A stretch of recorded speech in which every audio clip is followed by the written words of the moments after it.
Welcome to World Class Bullshitters, the epitome of pop culture. I'm your host, Jeff Hicks, and with me tonight is the one, the only, Dion Green. Baby, boys and girls, children of all ladies, I am here in front of you in HD. If I was any more clearer, your mom would be pregnant. Dude, you sound like Biggie Langston on Twitter. He's been going after Becky Lynch's mom. Nice. Yeah. Oh, I thought of Dion right away. Yeah. Maybe it's like an epidemic that's spreading. Yeah. We got to stop you, Dion. We got to stop you. That man chuckling in the background is the last standing Simone, Big Rig Nick Utam. Oh my God. Glad to be here. Yeah, we need to put a stop to Dion. He is the sickness and I am the cure. And Can't finally, stop. Won't stop. You got dolphin teeth. And finally, the king of the wicker people, Kendo Slice. If somebody's got to put Dion down, it should be one of us because it's only fair. Hashtag put Dion down. Oh, jeez. Dude, no. I mean, it would be the greatest story. No, it won't That be. Avengers like. I got your back, dude. It's like Riggs and Merton, that shipping. That's right. You ain't gonna die. You pass the test. Fuck these other motherfuckers. Vanilla habit motherfuckers. Damn. Diplomatic community. It's just been revoked. So, folks, we are back with episode. What are we at? 171 tonight? God, I think I so. don't know. We're up there somewhere. we're in the high hundreds. We're almost 56,000. I wish 56,000 people were watching right now, dude. That'd be awesome. I know, dude. Could you imagine the super chats? We could buy a house in a week. Yeah. That's We'd be all, Lear folks. jetting We're not going to be all really over far in the place. future, and we might be just heads in a jar. That's fine. All we'll need is like a TV and whatever that goo is, that liquid Richard Nixon drinks to survive the sustenance. Oh, yeah. And Tricky you can just dick. use like a stick mounted on like a pole thing to like adjust the computer to make it turn on so we can still do the show. All I'm you trying to be all like telepathic, telekinetic shit, you know. I Yes, build that's my good Windows too. 10 PC on it, it just turns on. Yeah. Because in the future we'll still be using Windows 10. That's right. We need the good jars. I know. That's true. We'll get them at Hobby Lobby. Buy one, get one 40% off. Right. It's okay, Dion. Yours has a crack in it. We'll just turn it around to the back so you can't see it. That makes Yeah. sense. Very Hobby Lobby-esque. We get the very best futuristic tape.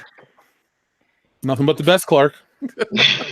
Futuristic tape. Oh, God. So, folks, we like to start out our shows by thanking the people who go the extra mile to make World Class Bullshitters as successful as it is. So, first off, I'd like to say, Kendo, Nick, Dion, did you realize that since May has started, we're at 5,000 subscribers officially? No, I did not know that. In the last 9 days. I knew it was a bunch. Yes. Nice. So, welcome to all the new people, to all the people that have backed us since the beginning, like Channel Dad Brian Lape and the myriad of other people watching right now. Thank you very much. We appreciate it. And last night, we had a fun little stream where we talked to our fellow collectors about their toy collections. And, you know, nice. it got into comics and a little bit of Star Wars and stuff like that. I mean, it's this channel. What do you expect? But it was a lot of fun. And I want to give a quick thank you to everyone that joined us. So, first off, I want to thank Salvador, Darth Tico, Itepukuyan, our friend Jonathan, our friend Ryan, our friend Eddie Cantillo, and did I miss anybody? I hope not, because I'd feel like a dick if I left one person out. I think that was everybody. So if you and Jeremy Peerboom, there we go, boom, that's everybody. The cool Jeremy. The cool Jeremy. He doesn't count. He only drove 8 hours to see you. Yeah, and he's coming back. He wants to come up to Michigan to have Mexican food with us, Dion. Oh shit! Threaten me with a good time. It was funny. Well, I mean, we are going to be at Horror Hound in Indianapolis again, so. Yeah, we are. We're going to be there. What is it? September 6th through the 8th? Correct. Uh-huh. It's Facebook official, folks. We bought the table. We got the confirmation. We're going to be there. We're going to be partying with you guys on Saturday night into Sunday morning. We may not even show up to the show on Sunday. Who knows? But that's how World Class Bullshitters operates. This isn't Star Wars Celebration where the only thing that'll stop us from showing up messed up is a snowstorm. It doesn't That's right. snow in September in Indianapolis, so we're feeling pretty At least we hope not. Unless it's like a day after tomorrow scenario. I wouldn't mind if we had a blizzard in the middle of our Indianapolis trip. We're snowed in. We got to stay at a whole week. All we got is booze and some pizza crusts. Yeah, granola bars. Surviving like men, like they used to. Well, Brian Lake will be there, so he'll just be complaining the whole time. Oh, sure. Yeah. His back hurts. He's getting anxiety about the vanilla sticks. The whole thing. So last week we had a whole bunch of new patrons, but guess what? This week we got a whole bunch more. So quick shout out to our friend Ryan. We'd like to also give a thank you to Chris Wicks, the dude who came from Australia. My man, Chris. We had an in-depth conversation. Chris. That dude is fucking cool as shit. He's awesome as shit. I love that guy. Yeah, he joined at the highest level of Patreon. So I'm going to be sending you a t-shirt to Australia relatively soon. We also want to give a quick shout out to our friend Gallo. Also want to thank Admiral Tiberius, Temple, and who else did we have? Okay, those were them for this week, but they were all, big Patreon supporters. So as we told you guys this past week, we uploaded our James Bond ranking system. And so that is for, most of the people over there. That was almost 2 hours of Kendo and I. We ranked every Bond from number 24 to number 1. Shocking surprise. Our lists were eerily similar, like really eerily similar, but it's a lot of fun. We go into discussion on why we rank each film where we do. We don't just go 24 this, 21 that, we go into detail to give you guys a really good listening experience. I slapped a little 007 music on there. So, it's a richer listening experience, but it's a lot of fun. Tonight, you guys are going to get World Class Bullshitters After Hours, and we're going to play it by ear to hear what we talk about. Celebrity buttholes, who knows? It's going to be a lot of fun. So let's have a hell of a podcast. You guys ready? As far as I'm going to be there, boss hog. Pig's pussy lasagna? Yeah, it can be. Pork sausage instead of beef. Whatever. I don't do animals. So, you guys want to talk about the game we're going to play tonight? I do. Why, of course, buddy. So, folks, we would like you to involve yourself with tonight's game. We have... where did we find this at? This was on Facebook, and I thought this was a great concept. So, tonight's game, you're going to take a movie title, and you're going to add ing to the end of it, thus giving you a new movie title, and you're going to describe what the movie is. So, for example, the one I found was Jurassic Parking, teaching dinosaurs how to drive. And that made me laugh. So I thought we would give you guys a couple throughout the night, and we'd like to hear some from you. So, Kendo, you got one you want to share before we get into the main topic? Sure. Mine is called Footloosing, Love and Loss in the Time of Diabetes. Yes. Nick, do you want to share one of yours? Yes, mine's called Snatching.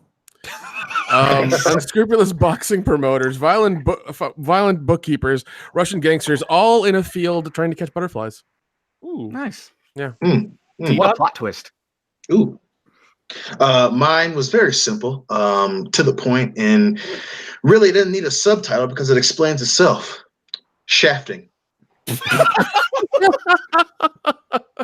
Parkour in an elevator. Yeah. Tear it 30 stories. There we go. That should have been the Rock's movie Skyscraper. Yeah, there you go. It's a lot more fun. Got a robotic dick. These movies write themselves. The checks should write themselves. Send them to Jeff Hicks, Care World Class Bullshitters, and boys, we're buying a boat. Hey. Now, mine, it's a little weird. They're kind of dark, all of them. This one's called American History Xing, the story of a white supremacist crossing guard who has a change of heart, starring Edward Norton, rated R for retarded. Oh, God. Oh, I thought that was pretty funny. Oh, that's a good one. That's pretty good. That's pretty good. My other one's incredibly dark. I might not read it on air because it might really offend people. But fuck it, I'll read it later when we get into the show. So, yeah. Tonight, we're going to do something different. We're going to start the show off with a prayer for Dion. Dion, we're going to pray to our favorite God. Oh, shit. Richard Donner?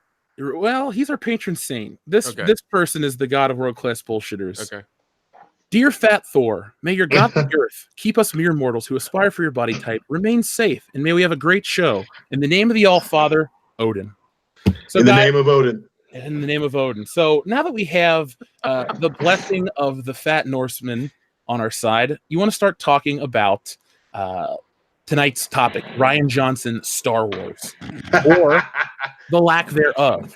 Ooh. Because our good friend, and a really good friend of the channel, Black Angus Reviews, we're going to give him a shout out because he alerted me to this. So Black Angus Reviews, guys, he is just like a breath away from 1,000 subscribers. He's like at 909. So if you're listening right now, he is part of the Fandom Menace, the Fandom Collective. He is a great dude who's pumping out content all the time, and he's so close to that 1,000 mark. So if you're out there and you could do us a favor and subscribe to his channel, help him out, he'll get to that. He can get monetized. He can start to make his channel grow, and it'll be better for everybody because he's an awesome guy. But he let me know that John Campea, the biggest shill in the world, I mean, shill numero uno. We talk about Kevin Smith, but John Campea, his nose is permanently brown. This dude is saying that he heard from an inside source that the Benioff and Weiss Star Wars movies are the earlier ones announced, the ones that are announced earlier this week from Disney. So, quick detour. What were your guys' thoughts when you heard that there are going to be Star Wars movies every other year for like a decade? I said, "Shit." God. Well, no. I love how their like palate cleanser is fucking Avatar. It's like, I watched a movie once in theaters in 3D, and I was just like, it was all right. It's okay. And then I remember hearing it made so much money. I was like, who the hell gave it that much money? Like, how many people did go see this and get affected by it? Like, I don't know, but I guess it's for them to legitimize like having a portion of their park dedicated to that franchise. That's why like they're like, oh, we're gonna make more movies about it, and people are gonna love it, and we're gonna sell more tickets to the parks, and it's gonna be awesome. It's like, no, you're not. It's gonna be shit. That whole plan is avatared. What movie is that from? I don't know. Because there's a James Franco movie where he's like, dude, the effects are avatared or something. I'm just like, maybe it's actually a pretty good line. I say Pineapple Express would have been before that. Yeah, I never saw Avatar, so I couldn't tell you. It's a shit. You're lucky. You're real lucky. Well, I've seen Dances with Wolves, so I figured that's good enough. Okay, all right. Imagine Dances with Wolves mixed with Fern Gully, but it's made in like 2000 whatever, and it's 3D, and it's 3 hours long. In the future, that's what it is. Probably still better. Instead of Native Americans, they're just blue people. I mean, my big thing about Avatar is it made all that money because of the 3D gimmick. It's not a story that caught on. Right. Well, there was the greatest point I saw. I can't remember what group page it was that I'm on, but someone was, they had a great point. It was that, it was the highest grossing movie of all time, but it had close to zero impact on pop culture. Like, people who saw it, they remember going to the movie more than they remember anything specific about the movie. And it's just like, that goes to tell you all you need to know about Avatar. Like, it was a gimmick, man. That's it. I saw it with Joel, not in theaters, mind you. This was back when we were friends when Avatar came out. Our friendship has lasted longer than the movie's success. Now, if we could only have made $2 billion by being friends, I think we'd be a lot different people. We'd be sitting pretty nice. It'd be weird. What would we do with $2 billion at our disposal? And like a lot. Jeez, what couldn't we do? That's the question. I think I would buy up other YouTube channels just to shut them down. Whatever it is, we probably wouldn't be doing this right now because we would be busy doing something great. Like, I don't know. I mean, this is pretty damn great. There's Korea. I don't know. People. I was thinking like throwing bottles off of a tall building while getting really drunk. Great. Was it like the Burj Khalifa? Isn't that the world's tallest building? Yeah, let's go there and throw a TV off of it and see what happens. Ooh, shit, I'm down with that. Yeah, I'm looking at Avatar tours on eBay, and none of them, like, there's one that's $70, but even then, I don't think that's the right one. I don't know. It's just like nobody cares about them. They're all just sitting here. Do you remember when we talked to that guy at Star Wars Celebration, our fan that was into the toy industry, and he brought up the Avatar toys failing? Yeah. Oh yeah. I don't remember anybody wearing Avatar shirts. I don't remember anybody like getting into Avatar. Everybody went because it was like a 3D gimmick. It was like the thing to see. Unlike the Avengers movies where, Avengers came out, it made $1 billion, but people stuck around. It was a franchise that people got invested in. Like I said in the latest video, Avatar came and went. Superman had a 19-year gap between Superman Returns and Superman 4: The Quest for Peace. But Superman was still part of pop culture. There were 2 cartoon series. There was the Ruby Spears as well as the Superman the Animated Series that we all know and love. The ongoing comic book series, multiple video games, including Superman 64, which is garbage, but it stuck around. We always knew Superman was a part of popular culture. Avatar, man, I don't think this is a good move for Disney. I think it's very dumb. Dude, it's gonna be they're gonna spend $1 billion doing this, and it's gonna be hilarious. Because if the new 3 Star Wars movies are done by the Game of Thrones guys, and this last season's any indication of their ability, we be fucked. Yeah, Yeah. I'd say the last few seasons. Now, Dion, Because last season, like, there's been so much shit I've heard just like on the outskirts of just on the outskirts listening in, especially the coffee cup thing. I was just like, how the fuck do you do that? This is $1 million production with quality control for all of this shit, and nobody caught a coffee cup. Makes me glad I quit watching the show. Bullshit. I call entire bullshit on that, because there are people who watch the episodes once they're edited, once they're done, once they're colorized, and all the other shit to make sure that everything's okay. And the fact that I guess they fired that group or that part of their job, or it's like, oh, we're gonna save some money, we'll get better coffee for the crew or something. I don't fucking know. Like, it just seems like that's what happened, especially with the previous episode before that. I think was like too dark or something. You couldn't see shit. Like, I don't know. They're fucking up all over the place. So maybe it's an Easter egg to do the big reveal that actually Westeros takes place in Seattle. it's never sunny in Westeros. oh my Yeah. God. Now, Dion, you're still watching Game of Thrones each week, right? Yes, sir. How are you enjoying it? I mean, I liked it a lot. I mean, I liked the Battle of Winterfell. The first 2 episodes and this last episode, all 3 were very, very slow. I mean, you can tell that they're, the most exciting episode was the Battle of Winterfell. Otherwise, it's just so much like plot line setting up that they're doing, and it's just a lot of talking. It's a lot of talking. Some of it's pretty interesting, yeah, but it's definitely slowed down. It has really slowed down. Hopefully, these last 2 episodes pick it up. Otherwise, it's going to be 1 really good episode and fucking 3 meh episodes. Yeah, I know what it's like to have a show that you're invested in turn to shit in the last season, aka Dexter. But that was more than 1 season. Come on, that's true. It did get. Look at the first 4. Okay, the first 2 seasons were perfect. Season 3 is okay. Season 4 is perfect. Season 5, 6, 7, okay. 8, dog shit. Yeah, I wanted to watch the show again, but then it's just like, I don't know if I can handle the last. I tried, and then I realized how it ended, and I turned it off about 3 episodes in. The thing I do love about Dexter, the one thing I do love absolutely about it, the show is the introduction, the little yeah, that's very creative and very, very fun. I love that.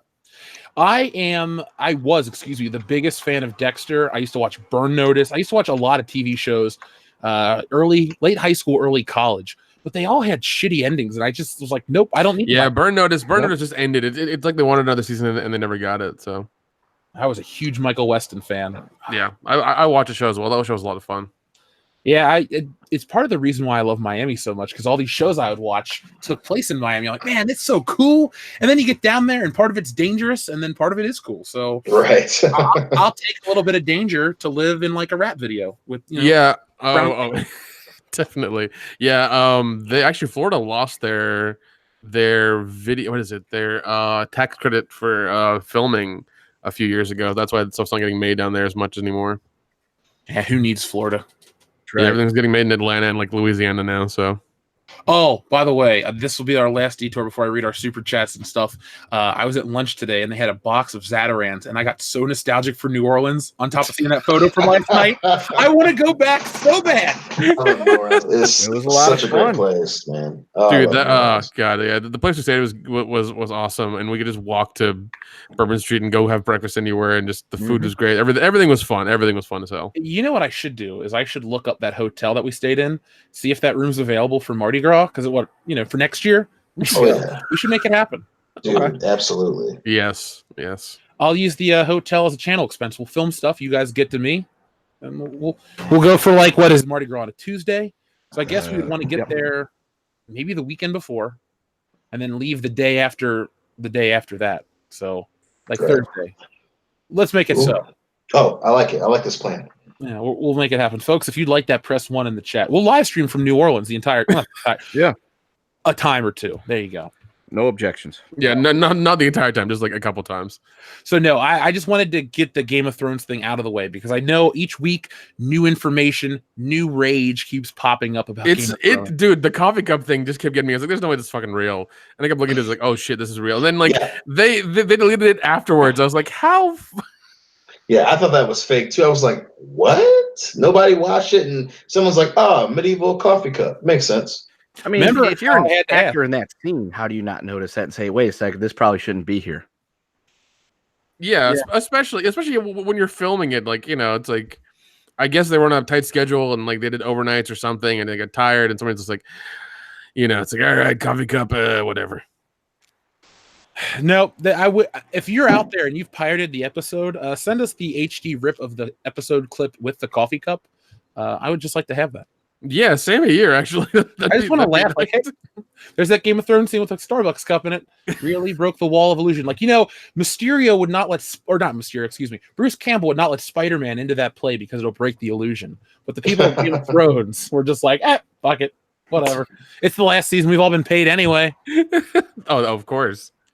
We'll go back to Rian Johnson's Star Wars in just a moment because I know Dion's got a lot to say about his favorite director, Rian. Oh, yeah. So our friend Dr. Coffinail says, Star Wars is dead. Star Wars is dead. What did he said? Star Wars is dead. There we go. There's my reading of it. Just like William Shatner for you, Dr. Coffinail. Is dead, Jim. When I heard the announcement of those 3 more movies, I face palmed, like literally face palmed. Yeah. Yeah. Look, I love what we do here on the channel. It's the best time of my life. But I every time I go to see one of these Disney Star Wars movies, a part of me dies. Like, seriously, I'm just like, well, let's see how they ruin this character. I have all of a sudden had a new respect and love for Lando Calrissian. And Dion, I've always liked the character. Right. But now I'm just like, oh my God, they're going to ruin Lando. Yeah, dude. It's not looking good, man. It's like, hey, we know exactly how to fix this. 3 more movies. It's like, wait. No. That's not what we're saying. It's literally throwing money at a problem and not fixing the problem. Yep. And just hope the fucking problem forgets that, hey, I'm poor. And no, that's not how these things work. You got to get to the root of the problem. Kathleen Kennedy, stupid people in the story group at Lucasfilm.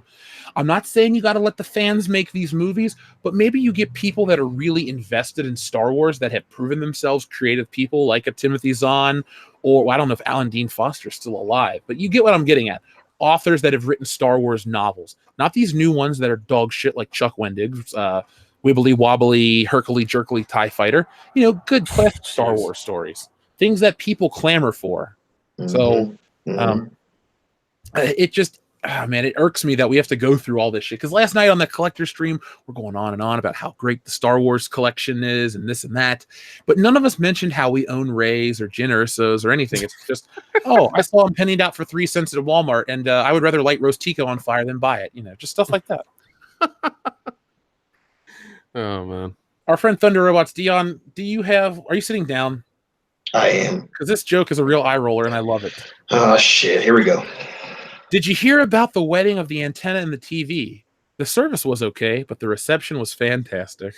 I'm going to go in the bathroom and cut off my fucking pinky. Brian Leif, is that you? That's from Thunder Robots, dude. A much funnier person than Brian Leif. He was listening, by the way. Shout out to Channel Dad. We love you, man. Yeah, just stop making dad jokes on the channel, Dad. Logan Mike, oh my God, I want to give an apology to Logan Michael. He was on the live stream as well, and he has, Dion, this dude has a Batman collection. He has most of the Batman 89 toys. He has a Kenner Death Star. He has Castle Grayskull. He has all these NECA horror figures. I looked at that and I got a little jealous. I'm like, motherfucker, how does this thing have all this shit? God damn. He had a row of Bespin Luke Skywalkers, the original one from 1980. He had like a row of like 10 of them just sitting there, no big deal. Just what the fuck? Let's go rob this motherfucker.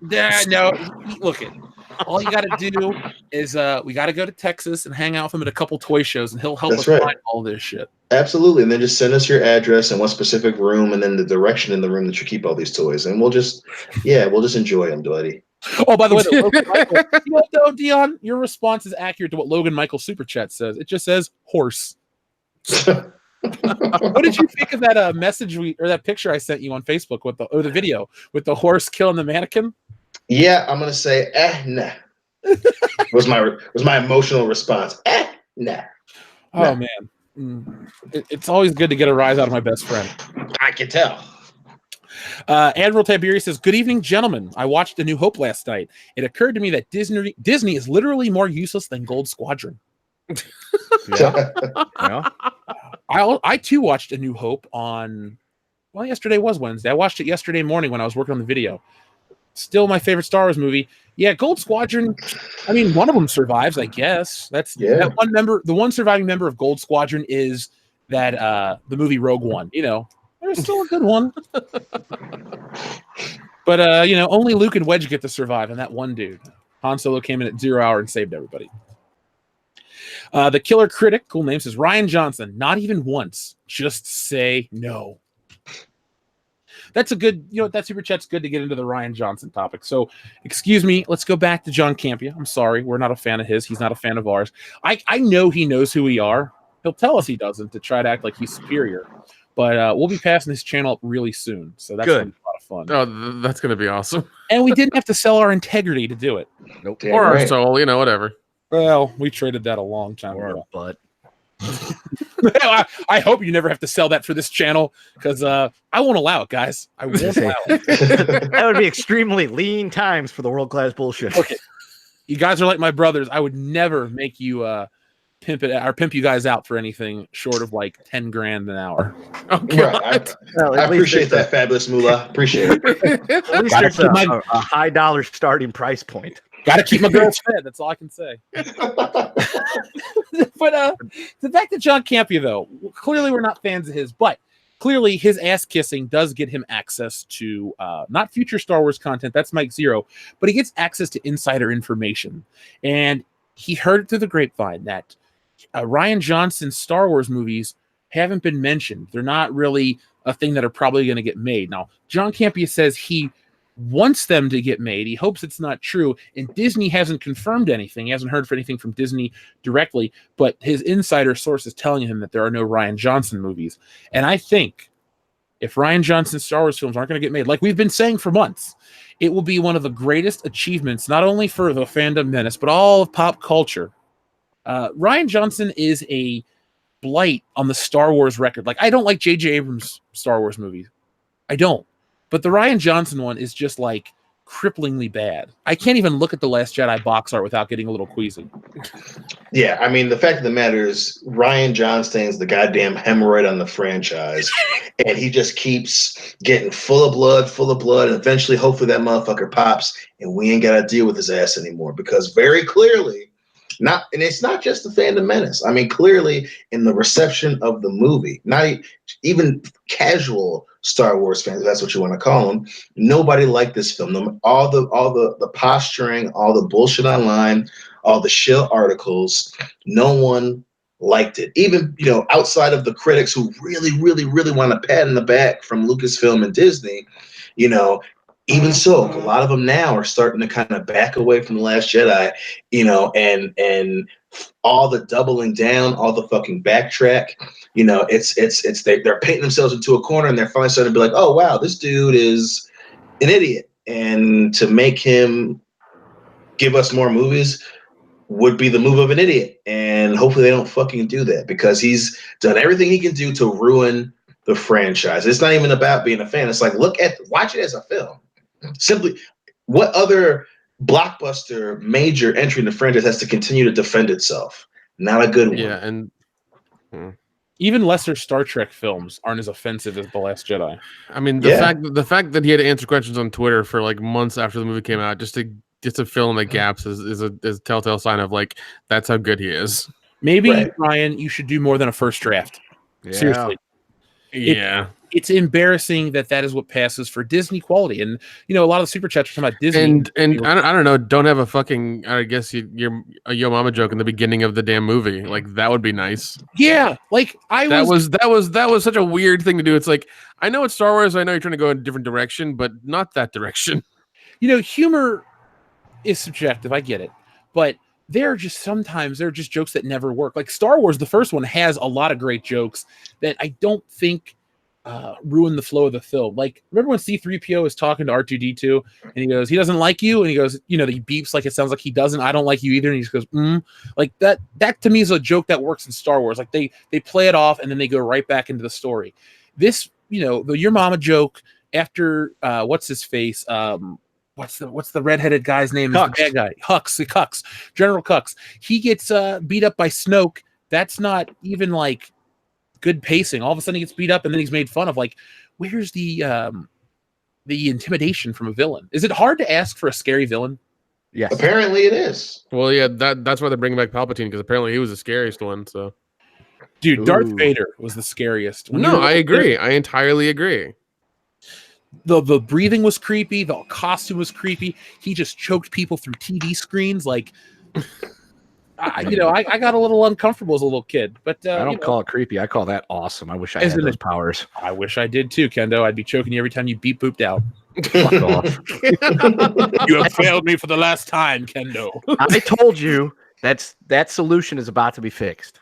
I know. Let's hope so. Let's hope There's so. progress on the No, road. what you should be doing is apologizing to Lord Vader, Jeff. Oh. I'll get you a shuttle ready. Oh no, I am not fucking. God, Captain Nita. I'm not going down that road. Real He quick, didn't come back. we're gonna pull a page out of Ethan's book. We got a $20 super chat from Uzi Patrol that says, "Glad you liked New Orleans. Here's some Cafe Du Monde and Muffalata money." Ooh. A $20 man. super chat. So Uzi Patrol, thank you very much.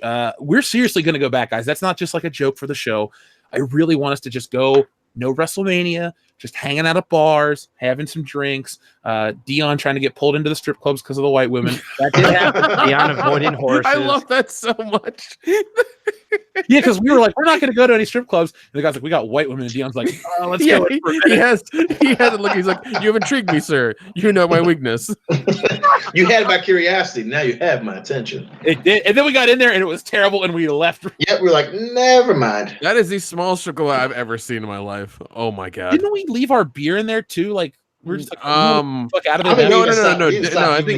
I think Dan left his beer in there. Okay. I just remember taking one sip of Heineken and going, I got to leave. And then I just left. I gotta go. I'm uncomfortable, guys. It's the first time I didn't want to be in a strip club. No, I came back. The time with Phil, that was pretty bad too. In God. Miami, you talking about? No, here Kentucky? in town, we went to Newport.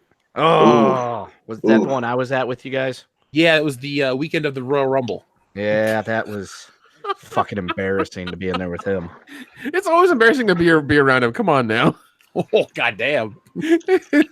Well, he was. Phil, you've shown me videos of him at the bar and he gets real drunk, and I'm just like, I would punch him in the goddamn face immediately and knock him to the floor. Yeah, he says Just so he shit. can shut up. There. Yeah. Yeah, man, he goddamn. When he's did he pay to fuck one then too, or No. No, but he was trying to act like he had a big old wad of rolls in his. Well, I mean, he does, but I meant like of cash. Damn, that's mean. Yeah. He was working really hard to try that, impress that mother of three working her way through college. It's like, you've got a job. You probably already technically would impress her. He's got a good job too. Like, we can joke about him, but he's got his shit together. I mean, apparently not all the way. Well, there are certain things that he can't fix.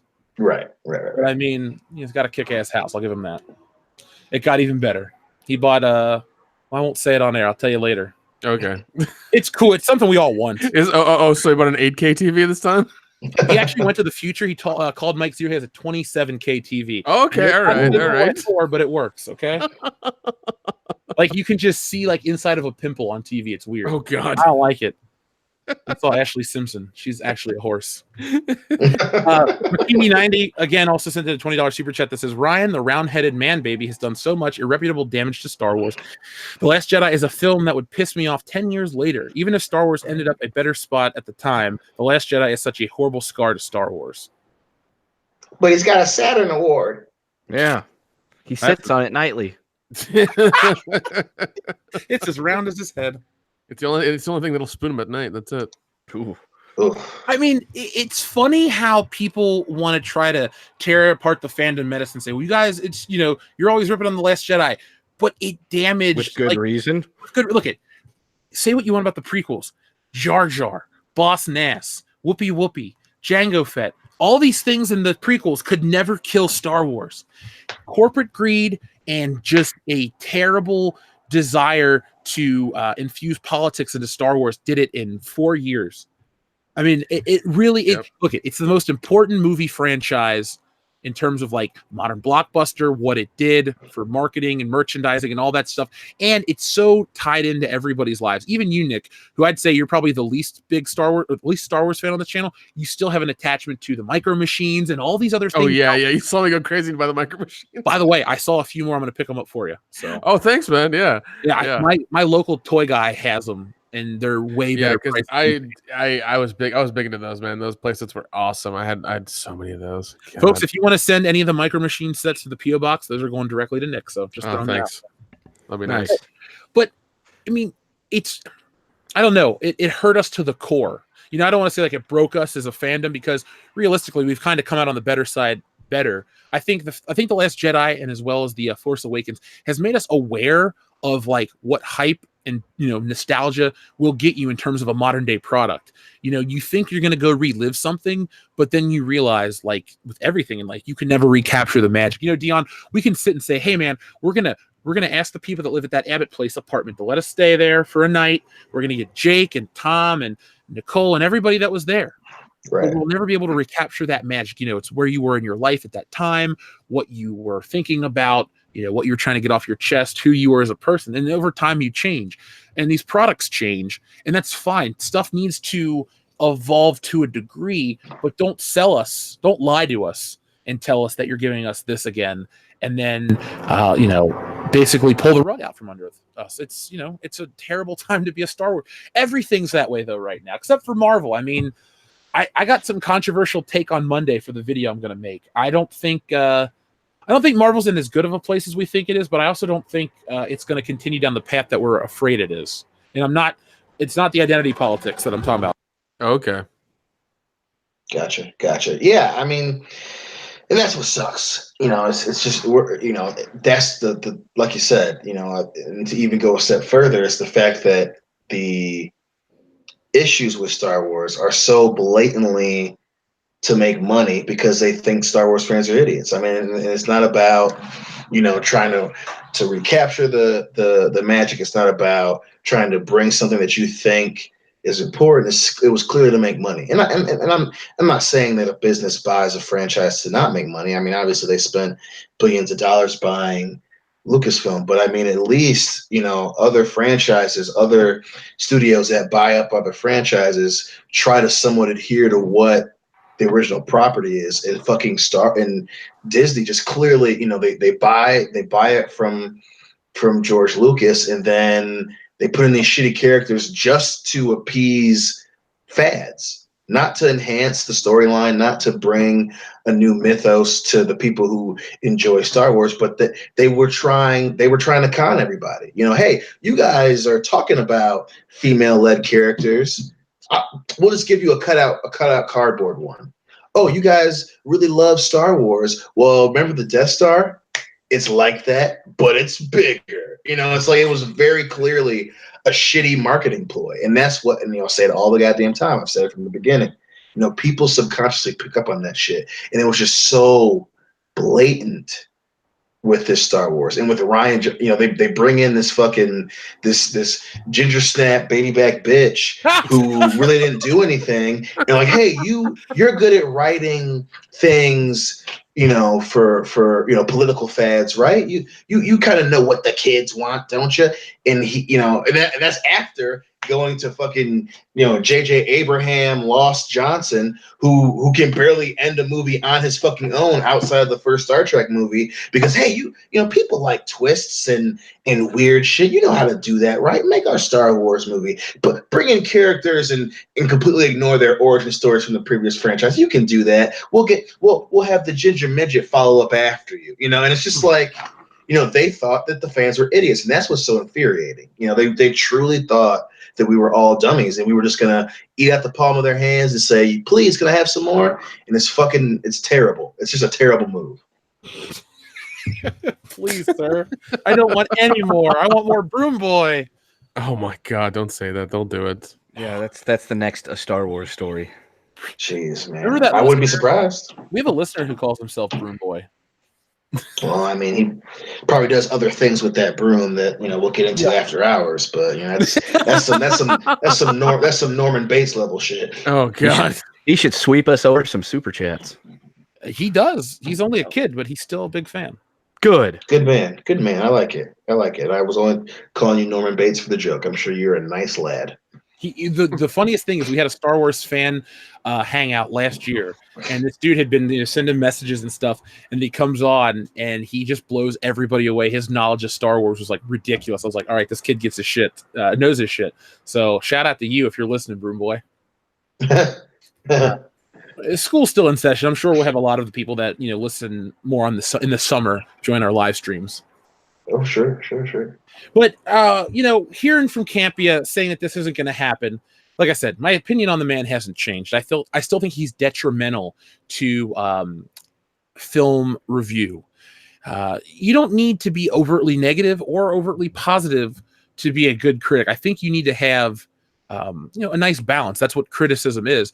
But it is kind of sketchy when The Last Jedi gets 90-something% on Rotten Tomatoes from the critics, and the fans do it 45%. And that's fine if there's a schism. That's completely fine. But then the name calling and the blaming, and that's when you get the climate where Captain Marvel can happen, and when people get torn apart for bringing up Blade and the Black Panther buildup. It's like all these things happened post Last Jedi. Funnily enough, they're all Disney things too. So I think Disney's definitely the common denominator. One of the reasons why we were afraid of Disney buying up 20th Century Fox. But I think again, this is when I was somewhat defending Marvel, months and months and months ago. No matter what anyone believes. Again, and everyone knows this is me beating a dead horse on this. They kind of horse will touch. Good. That's why we're friends. They care about money, and I love making the joke on the channel, but it matters as long as the fucking check clears. And again, Marvel is not going to, hopefully not buy into that shit, because again, they like making money. And say whatever you want about Lucasfilm, but again, they want this movie to make money. And even though it's them still trying, fighting tooth and nail, not doing these John Stain movies, they want to make money off this shit. And anyone that's trying to, push this narrative that, hey, Disney does care about making content that's progressive. No, they want to make money. They want you and your kids and your stupid fucking wife or husband to go in there and pay money to the person at the desk, sit your ass in the seat, and watch their shit. That's what they want. And them not doing this would be proof, after all the shit we've been saying, I'm sure that they would flip it any way that they want. And I'm sure this fucking, that Campia guy would do the exact, and he'd kiss the ground that they walked on if they asked him to do it. But it would be an admission from them, hey, we want to make money. This is not working. And again, they'll be as quiet as they can, but again, it wasn't working. And you're hurting their fucking pocketbooks, and they will act accordingly every time. Well, you talk about not working. I had read online that the Spider-Man Far From Home, the new trailer, outpaced the Rise of Skywalker in a day in terms of views. Yeah. It just goes to show you where we are pop culturally. That's not even a way to say it, but it's weird too, because that we have only done one or two Star Wars videos post Celebration, and right now Star Wars is not the hot topic, but it should be, in quotations, because they're announcing these things, but really fans are burnt out. And I said this on the High Council the other night. When I hear an announcement, I always go to like a Fandango or an AMC or like a movie website that has an announcement for it, so I can see people that may just give it a thumbs up because they like going to the movies, and seeing what the comments are, because our fans are our fans. We know what they are interested in. Oh yeah. So we know, like, if I go to the Geeks and Gamers page, it's going to be one way. If we go to our page, it's a certain way too. So I try to go to a place that is going to have, a wider variety. And people just keep ripping on Star Wars. Star Wars is dead. I'm done. I hate these characters. Buzz, all these things. These people, it's not like it's just us, the fandom menace, trying to be negative. It's like, Disney, your greatest fear is being realized because people aren't caring. I know this movie is going to be #1 opening weekend. It's a Star Wars movie. Wasn't Solo #1 when it opened? Yeah, for a fucking week, I think, literally just the week. I'm saying, and it still eventually failed. And remember, The Last Jedi had, I think, one of the biggest box office drops in history, like 60-something%. It failed in China. We're always bombarded with, it made a $1.2 billion, but it also made $750 million less. So people aren't going back. So Disney, the apathy of the fans. Look at Sonic the Hedgehog is getting more traction than your new Star Wars trailer. Look at the trailer came and went. When they leaked the poster, now there's story leaks. No one gives a shit. It's so dangerous and it's so embarrassing that it's happened in such a short period of time. Well, here's the thing: if they were to leak the movie for Sonic, I don't think anybody would care. Honestly, I think it wouldn't affect box office at all, really. So, dude, if Sonic got leaked, we'd have to watch it. I have to see this movie. We would have to do a drunk live commentary for it immediately. I'm looking forward to seeing Detective Pikachu. I'm not going to see it. It looks hilarious, especially with Ryan Reynolds voicing anything. I'm just like, I heard about that and I was like, it'll be okay. And then I saw it, I was just like, this is amazing. I have a question, hard question for all you guys. Yeah.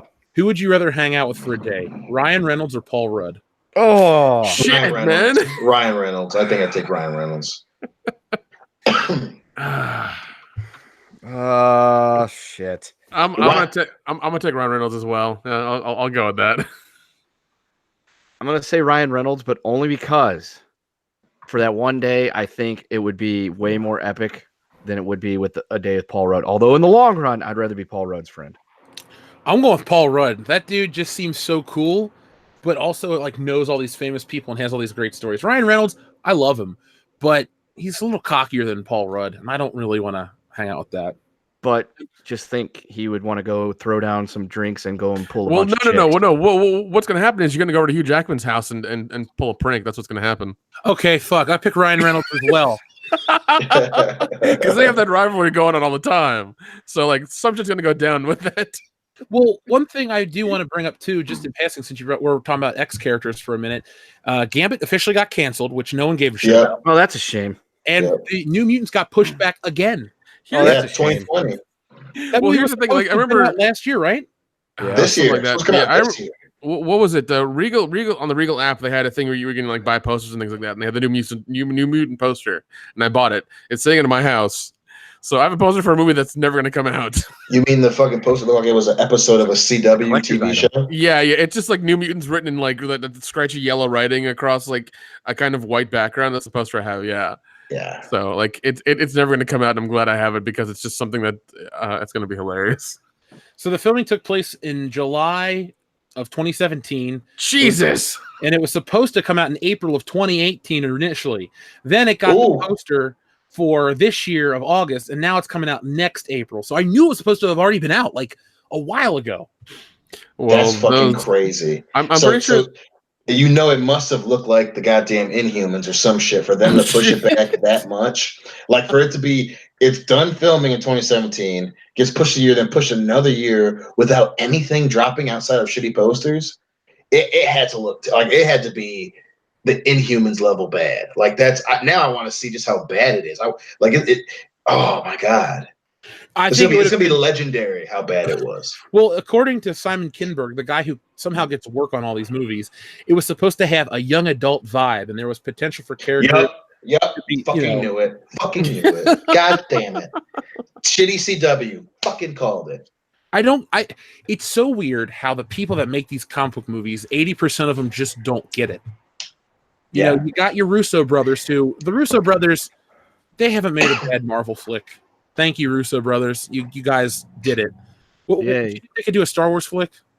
Oh yeah, absolutely. Absolutely. I would put so much faith in them. But to your point about people not getting, it was fucking 20th Century Fox, man. You know, we jokingly said it that for some reason, you know, Deadpool was an accident. That was in spite of Fox. Yeah. You know, fucking, you know, Fantastic Four.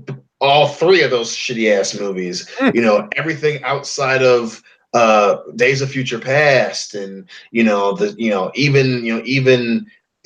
Legion, and it's just for some reason 20th Century Fox. It was people who had heard about comic books but never read them or never like they were like, you know, these look great. The colors are just amazing. Let's make a movie based on that. Well, what happened in it? Don't worry, I've read the Wikipedia page. Let's get this thing filmed. God. Let's go. They brought up colors, and then they put them in black leather. Yep. Yep. That's true. No, I mean, I won't go as far to say like Days of Future Past is the only good X-Men flick. But I will say X3 is garbage. I will say Wolverine Origins is garbage. Yeah. Well, we gotta remember even X-Men. You know, like obviously, that's the late '90s, early 2000s, 20th Century Fox, and Bryan Singer, and they kind of had lighting in the bottle. But right after 2002, man, when they started pouring a bunch of money, and Bryan Singer fucking left, and it was just fucking. It was weird, and they just continued that fucking trend of this weird, Daredevil and then Elektra, where it was like, hey, remember that thing that this is based on? It's kind of like that, but just watch it. It was so fucking Daredevil weird. and Elektra, they were just trying to sell you the Bennifer Part 2 relationship. Oh yeah, Greatest fight scene in the playground of all time. In the rain, right? No, they're not in the rain. They make out in the rain. Right. The fight scene was in the middle of the day. Blind dude and an athletic chick beating the shit out of a blind dude. Wasn't Jon Favreau Happy Hogan in that movie? He was happy. Yes, he was. Oh shit, he was. Yes, he Oh my was. god. Yep. Foggy Nelson. Sorry. He was Foggy Nelson, man. God damn, I love Jon Favreau, but wow, he's been in a lot of stuff. He's been in a lot of stuff. Some, not all of it great. Daredevil being one of them. Even though I love Daredevil, god damn, that movie is just not good. But again, Daredevil's a perfect example of studio interference. I mean, even the director's cut of Daredevil, which is better, I'll give it that. A lot of people online swear up and down that it's a much better movie. It is a better movie, but it still has its issues. But I mean, that's a perfect example of what 20th Century Fox was doing. I mean, once X-Men 2 rolled out, they're like, okay, cool, we got the formula down. We'll do this. And next thing you know, it's fucking Ben Affleck, whatever his fucking name is, doing Matrix moves in a red leather suit. It was fucking strange. Thank you for literally saying what I'm thinking. Remember how we always talk about Hollywood copying the popular trend? Yes. The Matrix hit in 1999. And Jesus, man, that's still a thing today. They still do that shit today. Well, of course, but remember, everyone in the Matrix had the black leather, the wire blue, and X-Men copied that. Look at the way Mystique moves. Look at the way the fight scenes take. They literally have the 360 roundabout camera angle when he's fighting Sabretooth and he stabs you on the Statue of Liberty. I mean, it's the next year, but it's the same. Literally, they just do it in a reverse direction. Fucking Daredevil, he connects his grappling hook to the fucking fan, and then he's jumping off the side of it was just weird. 20th Century Fox was just like, oh my god, and obviously, props to Warner Brothers for putting faith in two weird motherfuckers who ended up going off the deep end, but it was 20th Century Fox was just, of all the studios, they made the most bizarre fucking choices, despite having one of the greatest marketing campaigns of the 2000s. It was fucking strange, man. Yeah, I'm so glad we're removed from being embarrassed of comic book superhero costumes. Yes. Look, some of them work, some of them don't. I'm not a fan of the Amazing Spider-Man costume. I'm not really a fan of the Homecoming costume. But, I mean, Iron Man was perfectly realized on film. Captain America, Thor. I thought Thor was going to look so dumb. Like, even in the Avengers, when he had the arms exposed and he was fighting, I thought that would look weird. But it doesn't. They somehow figured out how to blend those two together. Now, Warner Brothers with the DC franchise is so embarrassed, so they make Superman's costume so dark blue, it's black. It's not an S, it's a symbol for hope on my home planet. They did everything wrong. Warner Brothers and their DCEU is living in 1998. And thankfully, Shazam and Aquaman have kind of pulled them into the future. But I just wanted to bring up that point, is I'm so grateful we're past everything trying to be like the Matrix. Look, the first movie is an awesome film. I will never shit on the first Matrix. The second two, no. But they're oh god. Do you guys want to do that commentary for this 20th anniversary this year? Sure. Yeah, I love all the Matrix movies, even though they're not great. But yeah, because that first one, I fucking love the lobby scene with the guns and the metal detector. I love that scene so much. Yeah. Oh man, it's so much fun. We all changed. love Keanu. And we talk about movies that change how movies are made, and The Matrix fucking did that, man. I mean, again, even though it was two crazy motherfuckers who went on to make even crazier, way worse movies. God damn, they fucking was it Cloud Atlas was another one that they did. Jupiter Ascending was another one. I think. Oh my god, poor. I love Channing Tatum. What the fuck did you guys do to Channing Tatum? He's a descendant of dogs. What the fuck? Don't forget Speed Racer. That was another one. Oh shit, Speed Racer. Oh, Christina Ricci. Jesus. How dare you abuse John Goodman, you sons of bitches? Oh, exactly. Yeah. I will say, you waste John Goodman? Was a good choice. No, 100%. How the fuck do you waste? Yes. Especially look at what he's done now and how good he is now. Like it's insane. You had John Goodman. 10 Cloverfield Lane, bro. That's all I can say about him. Big Lebowski. That was a good movie. He was terrifying in that movie. Red State, that was a good, but it was just weird. Like you said, I'm glad that we're past. And again, like I said, 20th Century Fox only has themselves to blame for that shit. That's the bed that they have to lay in now. But it was, it just they talk about, which is weird because you would think Disney would learn from that, right? But sure enough, no. It's like, no, let's just interfere with everything, and we'll give the people what we think they want, what we'll tell them they want. It's like, bitch, you guys aren't. This isn't Mad Men. You're not going to convince us of something, and then get us to buy it. Like you're not that smart. And maybe that's the bare bones of the whole thing is they're so sure that they're smarter than us. They're so sure that, hey, we know what you guys want. We know what you want to see. Trust us, and we'll do it. And sure enough, they fucking whiffed every goddamn time. It's baffling. Well, you made a really interesting point about trying to sell us stuff because I don't think they ever understood the spirit of Star Wars. Remember, that first movie was a mess making it.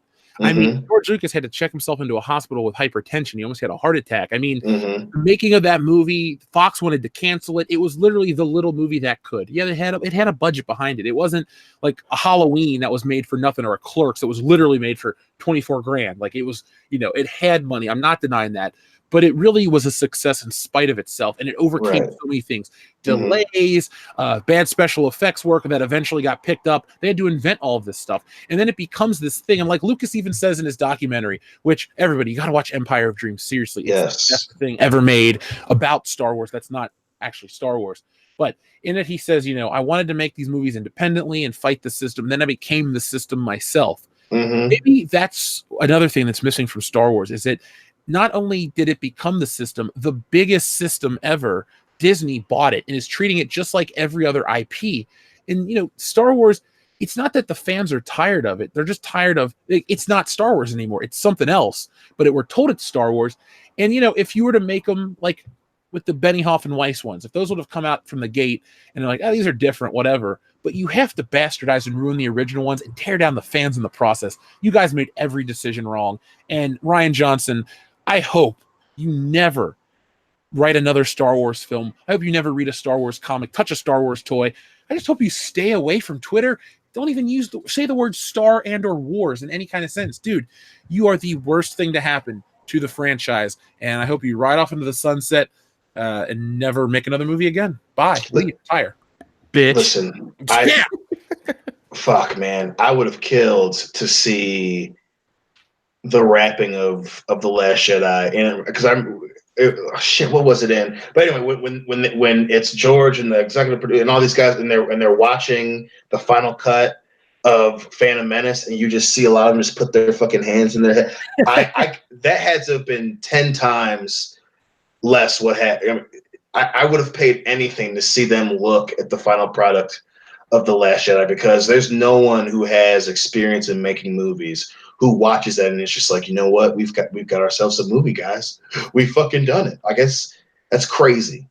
That's fucking crazy. I disagree. I think a bunch of them thought that they made the greatest movie ever. Rian Johnson being one of them. Yeah, Rian Johnson was watching that probably fully, erect, all 3 inches worth. And just thinking, crying at the same time, just going, I made the greatest Star Wars movie ever. People are going to love me forever.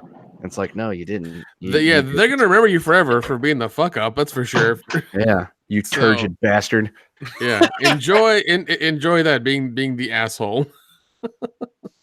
So do you guys want to, do you have anything else you want to say about Rian Johnson and the not so happening Star Wars film. Remember, we were told for months by all these dickheads, "Oh, it's happening. You guys are just full of shit."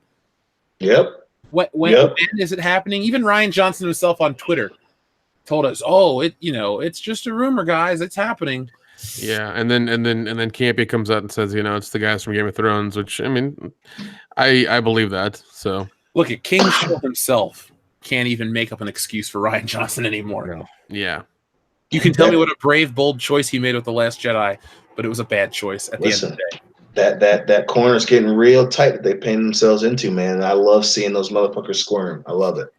Yeah. I mean, it's going to be really, really interesting what they do with their streaming service here soon. Remember, we had heard a rumor that they're trying to buy up the rest of Hulu, so I told you guys they weren't building this thing up. Disney is a company built on let me buy your shit. Let me buy your shit. Yeah, kind of like Facebook and Apple. But here's the difference.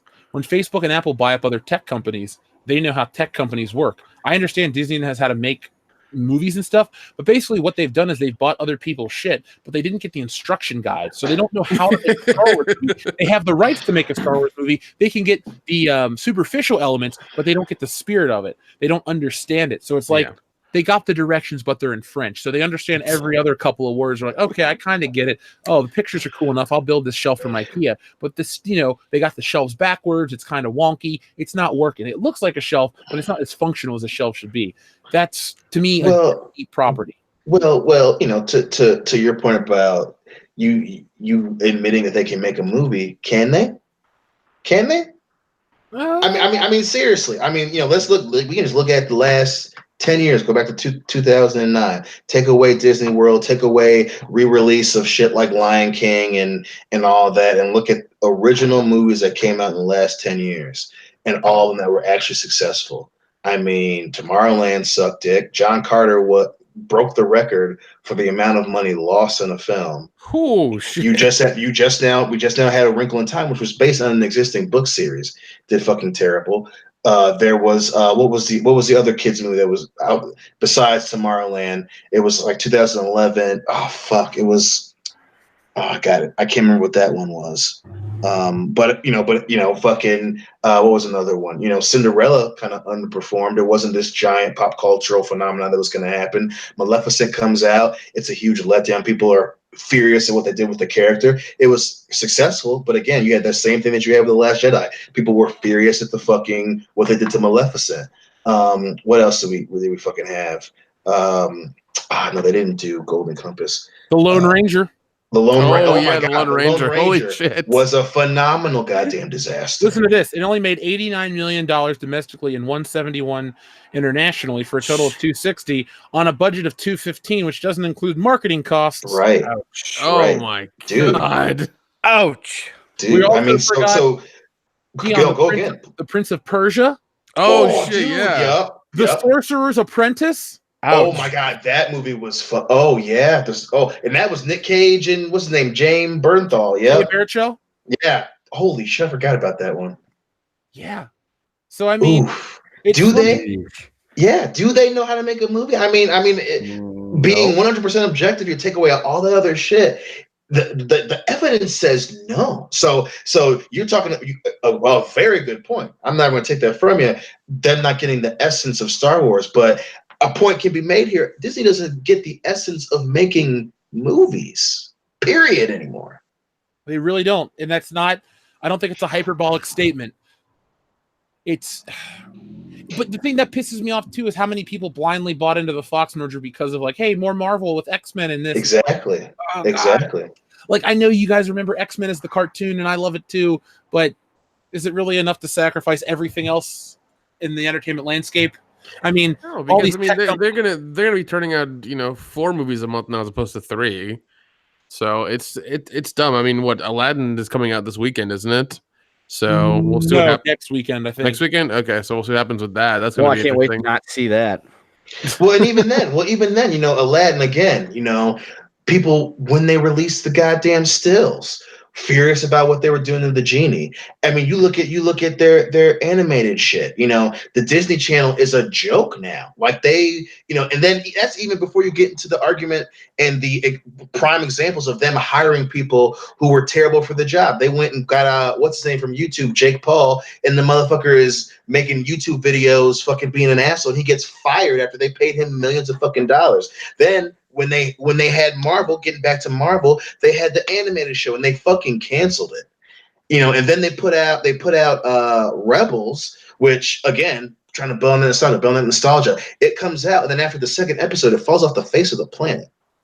You know, all this other shit that Disney is doing. And you know, hey, you know, I'm not going to say that they shouldn't do stuff to try and make money. Hey, they're a business. They got a bottom line. They got to stay in the black. I get it. I love being black every day. But they do not know how to make original shit anymore. And like you said, it's not us being hyperbolic. Everything that they've done originally has been bad or terrible or underwhelming. Best case. And that's for you to be able to purchase Star Wars for billions of dollars, and the best you can do in the last 10 years is letdowns. That's crazy talk. That if we were to say that in 2007, people would be like, "Yeah, you guys know what the fuck you're talking about." And then you sit back and look at it from 2019. That's exactly what has happened, and they've done this with megastars and, you know, the supposed best of the, you know, animators, fucking sound effect guys, you know, the legacy of the acquisitions, and they can't make a good original movie. You had fucking Oprah, for Christ's sakes, and couldn't get that shit to work.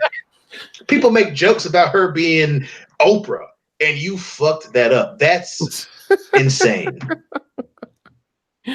Oh God, yeah, you had her behind it, and it just still fucked up. I mean, what are you doing, Disney? What are you doing? Yeah, and she looks like she looks like one of those weird cosplayers for fucking Peter Pan or something. It's like makeup and shit on her face, and Mindy Kaling's randomly standing there, and you know Chris.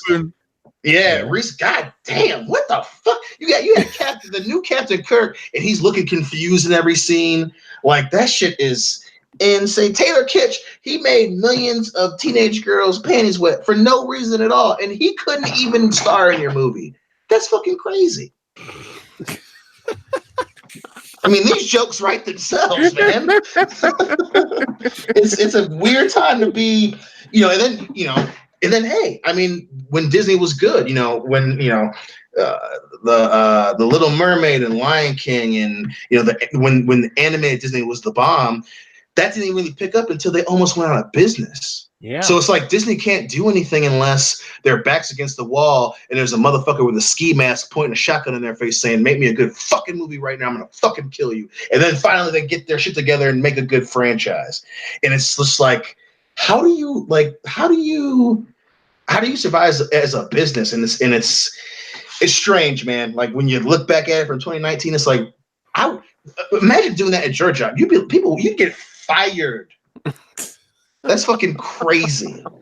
Crazy. Well, like I tell you all the time, dude, the 80s, I'll say it for me, the 80s, the best decade for popular culture was when Disney was at its weakest. Now that Disney has all the power, entertainment sucks. Yeah, I mean, even now, if you look at Disney, there's also a news article floating around where like they're not paying their female, they're not paying the women who work, you know, in the office and things like that fairly.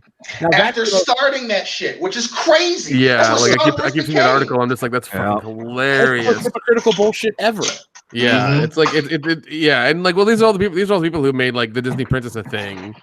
And all these girls want to be the Disney princess, and that's, you know, that's a thing as well. So here's a serious question: why isn't Brie Larson fighting for those women?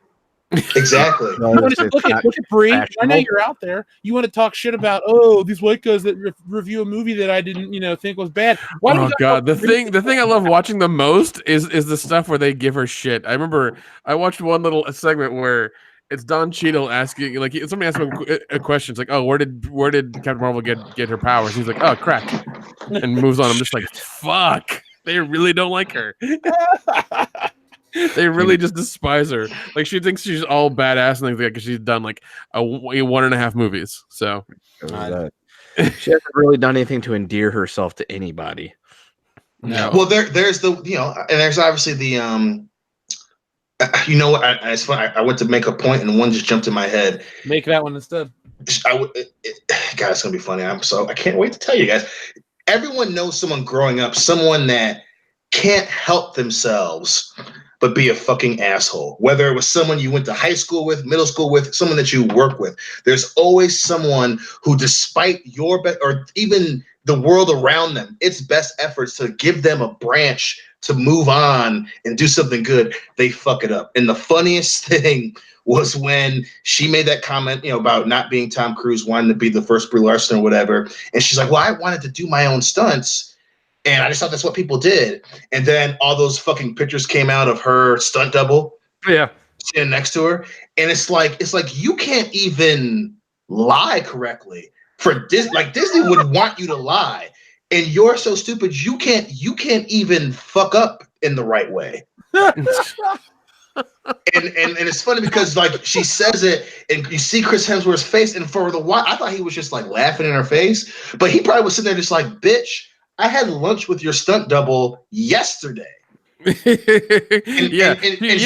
She's training my wife right now. Yeah, she's Brie Larson is so oblivious to everything around her that outside of the internet showing pictures, hey, this is your stunt double, because we know that we don't work in movies by and large, but we at least know that movie studios have fucking stunt doubles. And this dummy is so stupid she can't even lie during the press junket with two other super famous motherfuckers sitting there. How stupid do you think she is? Very stupid would be my reply. Incredibly fucking stupid. And it's amazing. It's so like just that look on his face is just like, really? Really? And then all those fucking pictures came out. I'm just like, she might be retarded. Like, I'm not even trying to be mean. God. God, you have so unaware of the universe around her. Like, that's a power. It's like she's the freshman and these are all seniors. Like, you recognize where you are, recognize who you're amongst, and recognize how hard they've worked and what all the shit they've done for the past 11 fucking years. Yeah. You have done 1.5 movies. Calm the fuck down. You don't have to when everyone tells you how great you are and you're the best thing out there. God. She shouldn't have thought. I was gonna say she doesn't have to worry about the universe around her because it revolves around her and her head. I mean, she saw her face in a few Facebook ads and she was convinced that she was going to be the pallbearer of the future, and everyone's just like, no, bitch, your stunt double is. Calm down. She thought she was a bigger star than King Kong, but That's right. Exactly. We don't see your ass in the trailers. Oh. Okay, so our listeners have been very patient. Admiral Tiberius says, I keep having financial issues. I support Patreon as I can. That's why I keep signing up and backing off. Sorry to keep you. Sorry, y'all keep announcing me. Well, Admiral Tiberius, you never need to apologize or explain anything. We just appreciate that you do what you can do for the channel, and we're always totally grateful, dude. So, we wish you the best of luck, and we always want to tell you thank you. Yeah, man, we know. Hard times come and go, man. That's the way it is. Alpha Terranema says, religiously rewatching Searching. Now, the next one from Dustin Rogers I came up with, but I didn't use it on my list. So this was one I came up with. But this is Dustin's, not mine. Fight clubbing, where you teach MMA fighters just dance out their problems. Oh, nice. I'm sorry. What's our next one for everybody? Okay. Gold fingering. It's a porn parody, but everyone's dressed like C-3PO. God damn it, that was mine. That was mine. Seriously. That's the one when we were talking about. I was like, there could be one crossover one because of the popularity of certain movies with each other. Too good. What's yours? Well, mine, it was, again, very simple, self-explanatory, but alas, awesome. I'm going to get you sucking, fighting in the dark time in history. I don't think of fighting when I think of that, but okay. Fighting something. Ken or Nick, sorry, I can't even think straight right now. Mine is half baking. Ooh. Dave Chappelle and Jim Brewer started a YouTube channel. where they put weed in everything. So even in the fucking wine they used to bake the pasta with, that already has weed in it. That's good.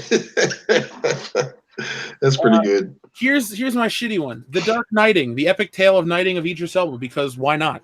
I have something similar to that. It didn't make my list. Well, the final one I really think I'm going to read on After Hours, not to try to sell you guys on whatever, but I really don't want to say it on YouTube because it's fucked up. Oh, now I can't wait. I came up with it at lunch, and I kept laughing so hard to myself. I was like, how am I going to write this one out? I can't believe it only takes an ing to make this movie, this important historical movie, into something that's a joke. By the way, we had a new patron join named Dan M. So, Dan, thank you very much.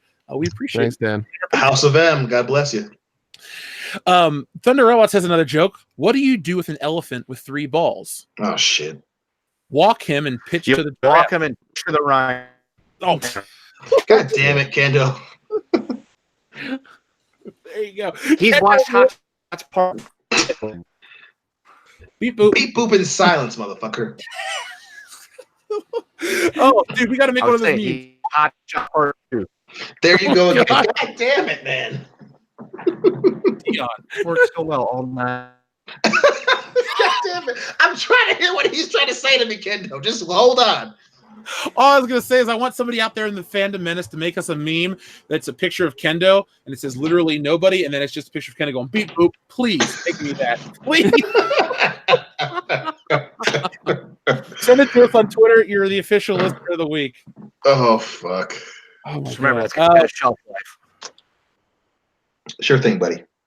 I had no clue what you just said. Logan Michael, the anti-Funko Pop, says Halloween Resurrectioning, a transgender-looking killer haunts MTV's The Real World cast. Oh shit! I'd watch that. I'd watch that. You know, Thunder Robots is back that says Dick Tracy-ing. Enough said. Jeez. Now, our friend Alpha Terranema has a serious super chat. I think, well, not like super and boring, but it's a straight up one that says, I always thought Avatar was more of an Atlantis in space than Fern Gully or Pocahontas. Even a bunch of the characters and their roles were the same. I think that's fair. That's fair. I think the only real difference is like, you had Atlantis where it was like, oh, we found these artifacts and they kind of pointed to a lost city, and then Avatar was more like futuristic. We're gonna go to the future. Get this, hey, this thing called unobtainium. It's not a pun, but it's just the name of the metal. Don't look too hard into it. And we're gonna cut down the trees. So it was a little bit. I think it was a little bit more heavy-handed towards Fern Gully. They were just a bunch of tall Smurfs. Papa Smurf said I had to be put inside of Sigourney Weaver. Papa Smurf also has a song. Well, we'll just look that up online. Oh, God. Let's Come see. and suck that. Yeah, you know it's up. Yeah. That's the weirdest song ever. It really is. We'll talk. That'll be our opener for After Hours. Deal. Sam Owen says Avatar is just Pocahontas. Red Letter Media teared it apart. Yep. Dude, Red Letter Media has been putting out some really good stuff as of late. I don't know why I was ever kind of off the Red Letter Media train outside of their bullshit Last Jedi review.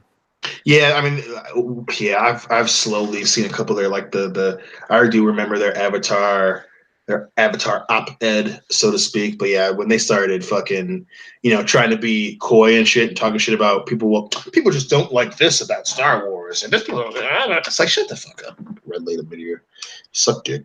The Girls Legend 001 says Pulp Fictioning. Quentin Tarantino just makes orange juice. Wait, not gourmet coffee? No. And he just calls the juice of the N-word the entire time. That I can see happening. Also, I just had a mental image of that. I did too.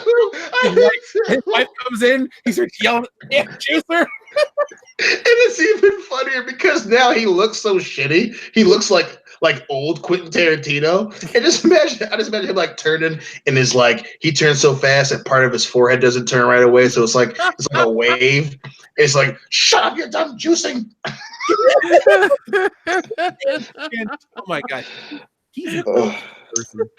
He is, but some of his movies are just so goddamn good. But he's that other dude that you would go out with and eventually you'd be like, I'm gonna hit you. Shut up, Quentin. Well, no. You party with him on a night, and it would be one of those things like either you kill him because he's being so annoying, or you're scared for your life because he has you in a situation where like you might die. Like it's gonna be one of those things.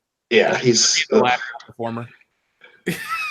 Because we're gonna be awed by his celebrity and his pictures of Uma Thurman's feet. And we're gonna go your hand off the balcony upside down like Vanilla Ice and Suge Knight. So, jeez, Suge Knight. Now, hold on. Ghost Legend 001 had a second part to a super chat. It says, also, did you guys know that Endgame is number 5 on the IMDb top 250 movies of all time, right under The Godfather Part 2? Holy shit! Wow. Damn. I'm gonna look up the other IMDb 250 because I believe you. I'm not that Thunder or the Ghost Legend. Sorry, that's not like I'm not believing you. I want to know what's number 1. It used to be like the Shawshank Redemption. Damn, they got it under. It's probably Citizen Kane or something. Yeah, it's probably Citizen Kane. Okay, I guess the Avengers must have dropped off because right now IMDb has Shawshank Redemption, Godfather, then Part 2. Then The Dark Knight is number 4. Ew. What? Avengers Endgame has fallen since you sent that super chat. It's now at number 12. Wow. I love The Dark Knight. You know how much I love The Dark Knight, but it is not the 4th best movie of all time. No. We have 12 Angry Men, Schindler's List, Lord of the Rings, Return of the King, Pulp Fiction, Good, Bad, the Ugly, Fight Club, Fellowship of the Ring, and then Avengers Endgame. Dude. Yeah, Endgame's definitely better than the fucking Lord of the Ring movies. Empire Strikes Back is number 14. It used to be a lot higher. Yeah, Star Wars is number 23. That used to be a lot higher. Yeah, Psycho's number 33. American History X, not Xing, crossing. Dude, Terminator 2 is number 4. Back to the Future, number 42. That's funny. Bullshit. That is funny. Bullshit. Yeah, I remember, folks. IMDb is based off fan rating. Yeah, it's also owned by Amazon. And I like Amazon. Yeah, I'm just saying. That's why you always get ads. You're like, hey, if you really like this movie, you should watch it on Amazon Prime. Into the Spider-Verse is ranked number 53 of all time. Boo! Wow! Fucking wow! Django Unchained is number 62 greatest movie. What the? Really? Django was good, but not that good. No. Yeah, it's a good movie. 2001: A Space Odyssey. That's bullshit. Wait, hold on. What now? It's 2001: Space Odyssey is ranked number 86. Bullshit, man. What the? This list is fucked. Dude, they put films like Braveheart, Das Boot, Coco from Disney. Oh, American go fuck Beauty, yourself. Dark Knight Rises. Boy. Princess Mononoke. Those are all considered better than I'm not a Stanley Kubrick mark. I like The Shining. I really like what was the other one? Full Metal Jacket. I like Full Metal Jacket. I'm not a 2001: Space Odyssey guy, but I recognize that it's regarded as this. Yeah, I mean, I watched it once. I'm glad I did, but man, I had to fast forward during those slow parts, or else it would take too fucking long. I love that. I fucking love that movie. There's no way it's the 85th best movie of all time. There's no fucking way. There's no way that Coco. No. There's just no. You couldn't convince me with a. I would take a bullet to the. I'd be like, listen, fucking Coco is nothing. Get the fuck out of here with that shit. That old lady can die as many times as she can fucking die. But Dion, it's Disney. There you go. Cesario Japan, thank you very much. Disney just seems to like waste money as of late. Tanking Star Wars, pissing $400 million in the failure that is Vice Media, and now this. Money sinks, anyone? I mean, what's the deal with Vice Media? Like, I knew they were owned by Disney, but I thought they were doing well. As far as I know, they are, because I know that they have their own channel and get a bunch of like cool little documentary and cool little cooking shows and shit like that with lesser known celebrities and. Oh shit! Here we go. I don't know if we trust Vox, but it says Disney put more than $400 million. Wow, that's nothing. $400 million into Vice Media. Now it says that investment is worthless. Ooh!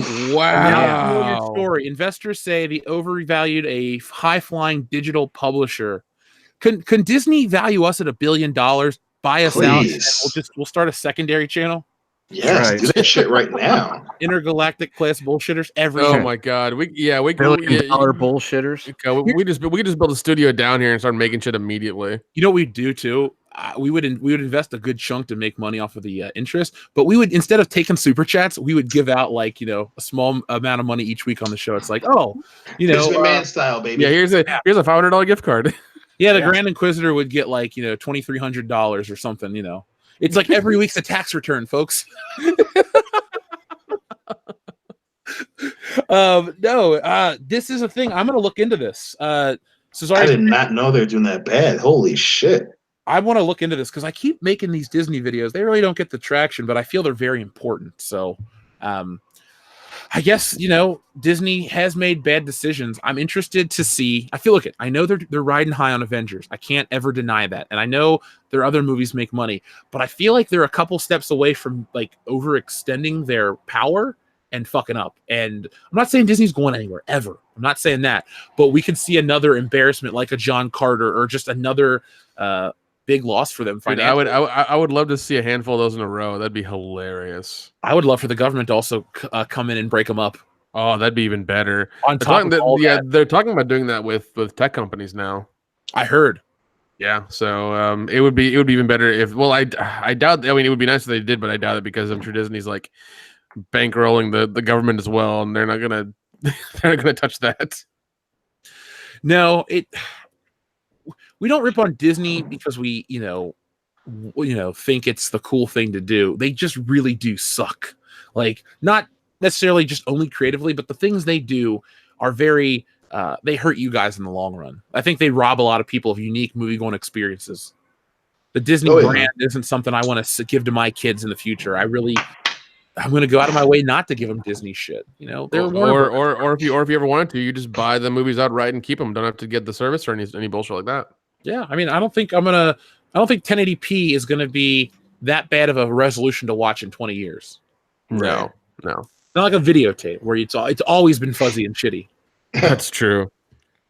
Let's see. Uzi Patrol, we're going to read yours again. Thank you very much. Glad you like NOLA. Here's some Cafe Du Monde and Muffaletta money. Well, we love New Orleans. Seriously. I do. It's so much fun. If we could go back without the wrestling thing and kind of just like explore the city and have a good time, I'm down with that. If Disney gave us $1 billion, we would just build the headquarters down there. Mm-hmm. Crossbreed Azure says Sonic had more views in 1 week than Star Wars did in 3. I'd love for y'all to come down to New Orleans on Fat Tuesday to hang out. Shit. Crossbreed Azure, we need to make it happen. That's gonna be one of those "one of us ain't coming back" type stories. We'll take Dan or Brian Lee or somebody. Yeah, sacrifice him up to the New Orleans gods. Dude, we'll do a voodoo ritual, live and let die style. Oh shit! Yeah. 6 of us are going on a mission. 4 of us ain't coming back. Whose funeral is it? Yours. God, I love that movie. Me too. Good. Oh man, that is such a great Bond flick. It's so much fun. It is ridiculous. It's so much fun. Grand Inquisitor says Burn Notice was just a rehash of the A-Team. Changed my mind. 5 people trying to clear their names and helping the underdogs. I liked them both. Yeah. Burn Noticing, the story of fire prevention in Smokey Bear. And then that crying Indian from the old commercials comes out at the end. Oh my god, it's not actually an Indian. I heard. I remember hearing that he wasn't really an Indian. Wasn't he Italian or something? Yeah. They talk about like Chief J. Strongbow. But Ed Wahoo McDaniels was a Native American.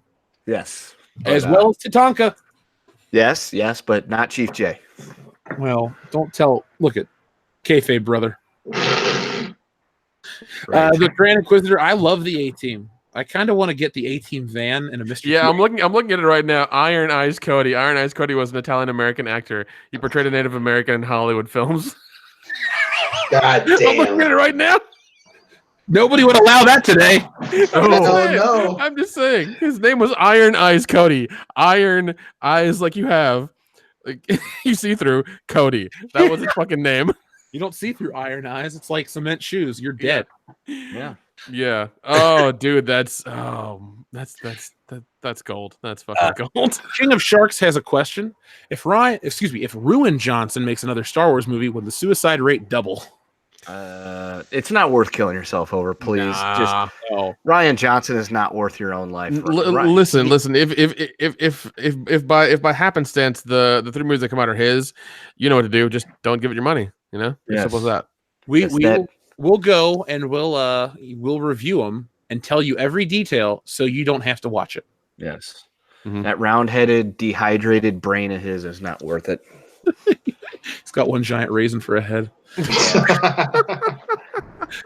McKinney90 will read yours again. Thank you very much. Ryan, the round-headed man baby, has done so much irreparable damage to Star Wars. The Last Jedi is a film that would still piss me off 10 years later. Even if Star Wars ends up in a better spot at the time, The Last Jedi is such a horrible scar to Star Wars. We agreed with you 20 minutes ago. We agree with you still. Yes. Darth Tika says, "Sup, gentlemen, what did I miss?" Well, Darth Tika... Everything. Everything. It's okay. We actually have another Star Wars topic to cover, so don't worry. You actually didn't miss the best part of the show because you just keep on rolling, man. Michael Montgomery says, Rian Johnson trilogy canceled according to Campia. Well, Campia hasn't outright said that he's heard anything from Disney, but his source is saying that it's the Benioff and Weiss Star Wars films that are coming out in the future. And like I said earlier, I don't think 1 year off between each film is enough. No, it devalues it. Well, especially when you get fucking Avatar in the middle of that. Like, I'm not, and it's gonna be like it's gonna start from part 2, so they're probably gonna do a re-release of part 1 at some point to get hyped for part 2, and it's gonna be really funny because nobody's gonna care, and then part 2 is gonna come out and nobody's gonna care either, and then it's just it's gonna be funny. But at least very, very with funny. that release schedule, I know one movie each year I'm not gonna watch. Yeah. By the way, Chris Wick sent in one of those ING movie titles. It's probably the best one ever. Oh, We'll get to it in a moment. I can't wait to read it. It's that good. shit! I gotta scroll up so I don't keep looking at it because I'm gonna keep chuckling. Let's see. Sean E says, Rian Johnson getting a trilogy was always a publicity stunt to help the opening of The Last Jedi. I never believed it was happening. Thoughts? I agree 100% with you, Sean E. Yeah, Seriously, I've been saying that the whole time. I never thought that was going to happen. No. I would not be surprised. Again, I if that were the case, I wouldn't be surprised. I literally think it was the backlash and seeing the Phantom Menace and all the points stack up for them to be like, yeah, sorry, little Ryan, we can't do this, buddy. That's You're a no for us, liability. dog. Yeah, that's what I'm thinking. That's what they said, man. They said it's a no for us, dog. Dan Rage 47 says Rian Johnson in Star Wars is like EA and Charity or Brie Larson in Being Sane. Doesn't bloody happen. It's a very fair statement. Klaus Stork, welcome back, man. Billy Zane canceled his appearance at a Comic Palooza. Just like in Titanic, he's afraid of a little bit of flooding. Oof. I think it's just after having met us and hugging Dion, he just can't. He knows he's never going to be able to top that. So why even try? Yep, that song "Nothing Compares to You" was written for you, Dion, about your turkey hug. Oh Right. God! Well, we have a new outfit for Dion for Sunday of Horror Hound in Indianapolis. So it's gonna happen again, people. It's gonna happen again. When we get the Star Wars celebration next year, we'll have a new suit for Dion every day of the week. Oh my God! Yeah. It's gonna be amazing. Dion, don't worry. The one I bought you, you'll genuinely like. I believe in you. Trust me, you've wanted to dress up like this before. Ooh, okay. Yeah, it's seriously. I would wear it if I could fit into it. It's that cool. It's not a joke. The other guys know what it is. Oh yeah. Yep. Okay. Am I trolling them, guys? No. This is a legit one, Dion. I love to troll you and fuck with you, but this is a time where you'll go, oh shit, I actually like this one, and you'll walk. Yeah, we actually threw you a bone on this one when we could have totally just fucked you over. That's true. Oh God, yeah. Very, very true. You guys have never done that before. Exactly. So that's why you should be like, oh wow, maybe they didn't do it this time.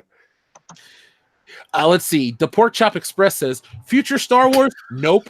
Avatar? Never liked it. Marvel films after Endgame? Nope. Bond? Nope. Great. I have to resort to Gilmore Girls fan fiction.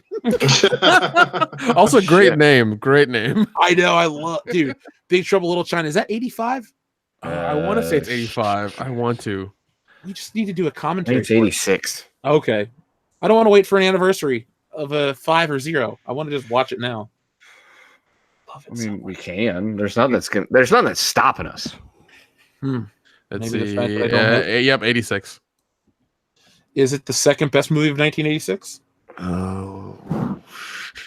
I mean, I'd say Aliens is better, but And Top Gun. Oh, dude, there's don't get started in the 80s because there are so many good movies. We should do Sure. a retrospective. we will. A retro pack 'em. That's what I said. I was going to say the same damn thing. God damn it! That's for an audience of one. One Nick Utam, the big rig, Oh if you will.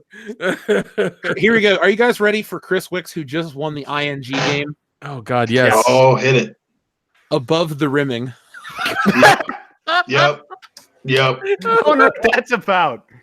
Oh God! It just says above the rimming. I don't care what it's about. A man and his trouble with doing rim jobs, and he thinks he doesn't want to do them anymore. Or something. I don't know. Above the rimming, the Eric Lauterbach story. There you go. There you go. No, he's gotta never read the gonna Eric be above Lauterbach winning documentary. anything. Oh my God. 007 Cloud says Game of Thrones creators blaming fans for the fuck ups. Yeah, I'm sorry, what? because the fans are the ones that put fucking Starbucks cups on the table. Yeah, I and mean, the fans are the ones who made the episode too dark, so we couldn't see shit. yeah, the fans are the ones that built up a character for 8 years and totally iced him out of nowhere. Oh yeah. Oh yeah, that's our fault. Oh, we're bad. We're sorry, man. Sorry about that. Our fault. Yeah, I hate when they try to pass off the blame to fans. It's not the fans' fault. Seriously, we don't make the stuff, but we get yelled at when it's bad. Oh yeah. And how dare we criticize it? Yeah. If this episode doesn't get 20,000 views, it's the fans' fault.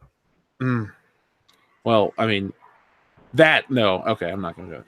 Please watch it. Makini90, thank you very, very much. The Phantom Menace and Attack of the Clones are bad, but it didn't do as much damage as The Last Jedi, and it was made up for with the EU, Revenge of the Sith, and the Clone Wars. Yeah. All those things you just said, Revenge of the Sith, Clone Wars. I mean, look, I've read a few EU things. I'm not an expert. I'm not going to lie to you guys and act like I'm really, a big EU guy. I like it. I just don't know a lot about it. But Revenge of the Sith did end Star Wars on a high note, and the Clone Wars was a great show. I would watch that whole series again if it was on Netflix still, but it's not. You guys liked all those things, right? It's Revenge. Oh, hell yeah. Of course. Yeah. It's weird, Dion. For as much as our friendship is built around Star Wars, we've never watched the Clone Wars together. Really? That's holy really shit. You're changed right. You're right. We haven't, man. We were busy watching Hercules: The Legendary Journeys and drinking shitty El Toro Loco tequila in Hawaiian Punch. That's right. Yeah. God, we need some proper tequila. Don Julio. Yeah, where's Riggs? Where's Tim Riggs? Yeah. I'll take a bottle of El Jimador Silver, please. That stuff is dangerously good. It is. Oh man. Yeah, it's not expensive. Look at folks. Nick has convention shot glasses for us that he takes everywhere. He bought them. He takes them home. He brings them back every time we have our own colored skulls. Yep. Does he wash them? Doesn't matter. The alcohol will kill the germs. Wash them with his balls. Oh. No, because I actually like you guys. All right, I washed them properly. That takes cupping the balls to a whole new level.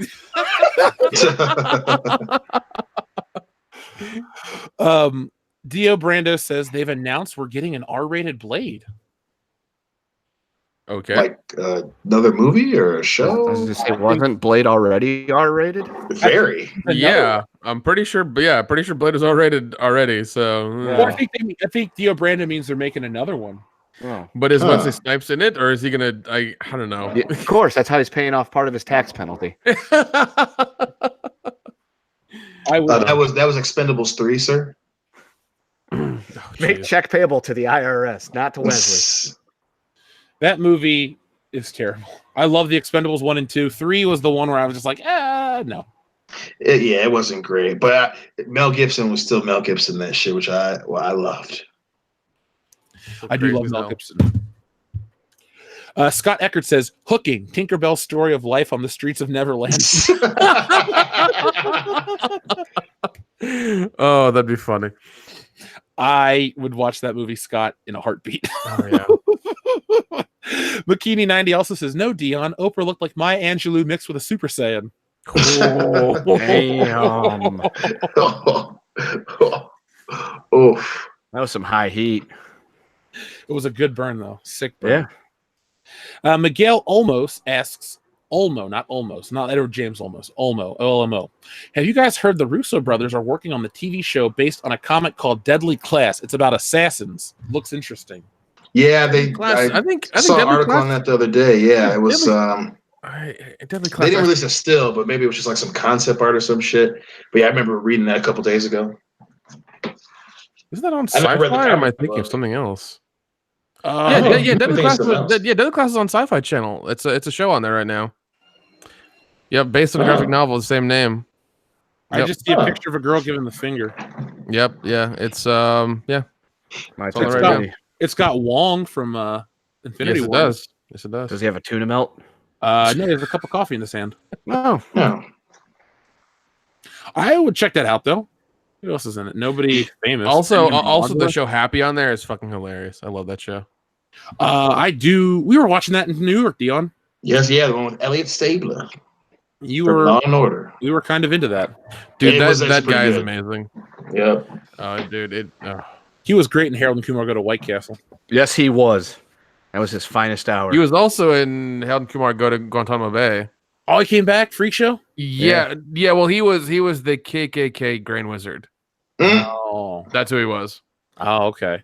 Christopher Maloney's the man. Christopher Maloney, dude. He's a gem, man. I fucking love him. Ever since Wet Hot American Summer, like he's funny as shit, dude. Is he a cook? Yep.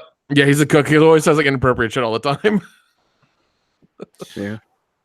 Now, you know what we're going to do? We're going to start talking about Star Wars again. I know, controversial on this channel, but there's a little video that's no longer little.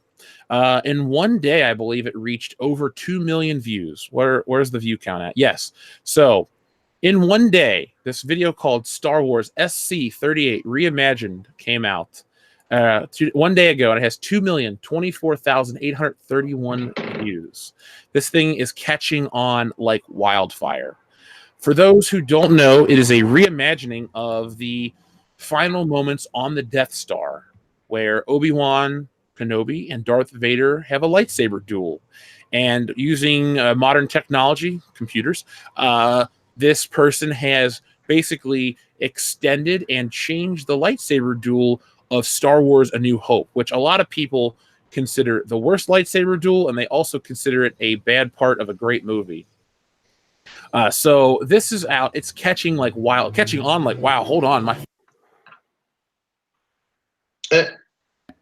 There's been a truck parking outside of his place or something. Yeah, because he immediately muted that shit. Yeah, I hate the hillbillies live in my goddamn neighborhood. Like, get a car that has a muffler that stays on. Seriously. Anyway. He said muff. I am Muff Daddy.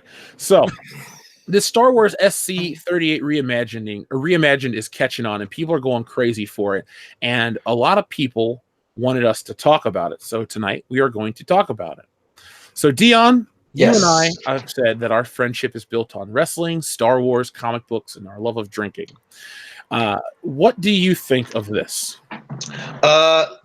Twofold. First fold, I again that lightsaber battle between Obi-Wan and Darth Vader is not very good, but it has a certain charm, especially with it. It's definitely the one part of that movie that is truly the most time capsule of it. It's definitely a product of its time, especially seeing as how fucking Alec Guinness was goddamn 60-something years old when he did it.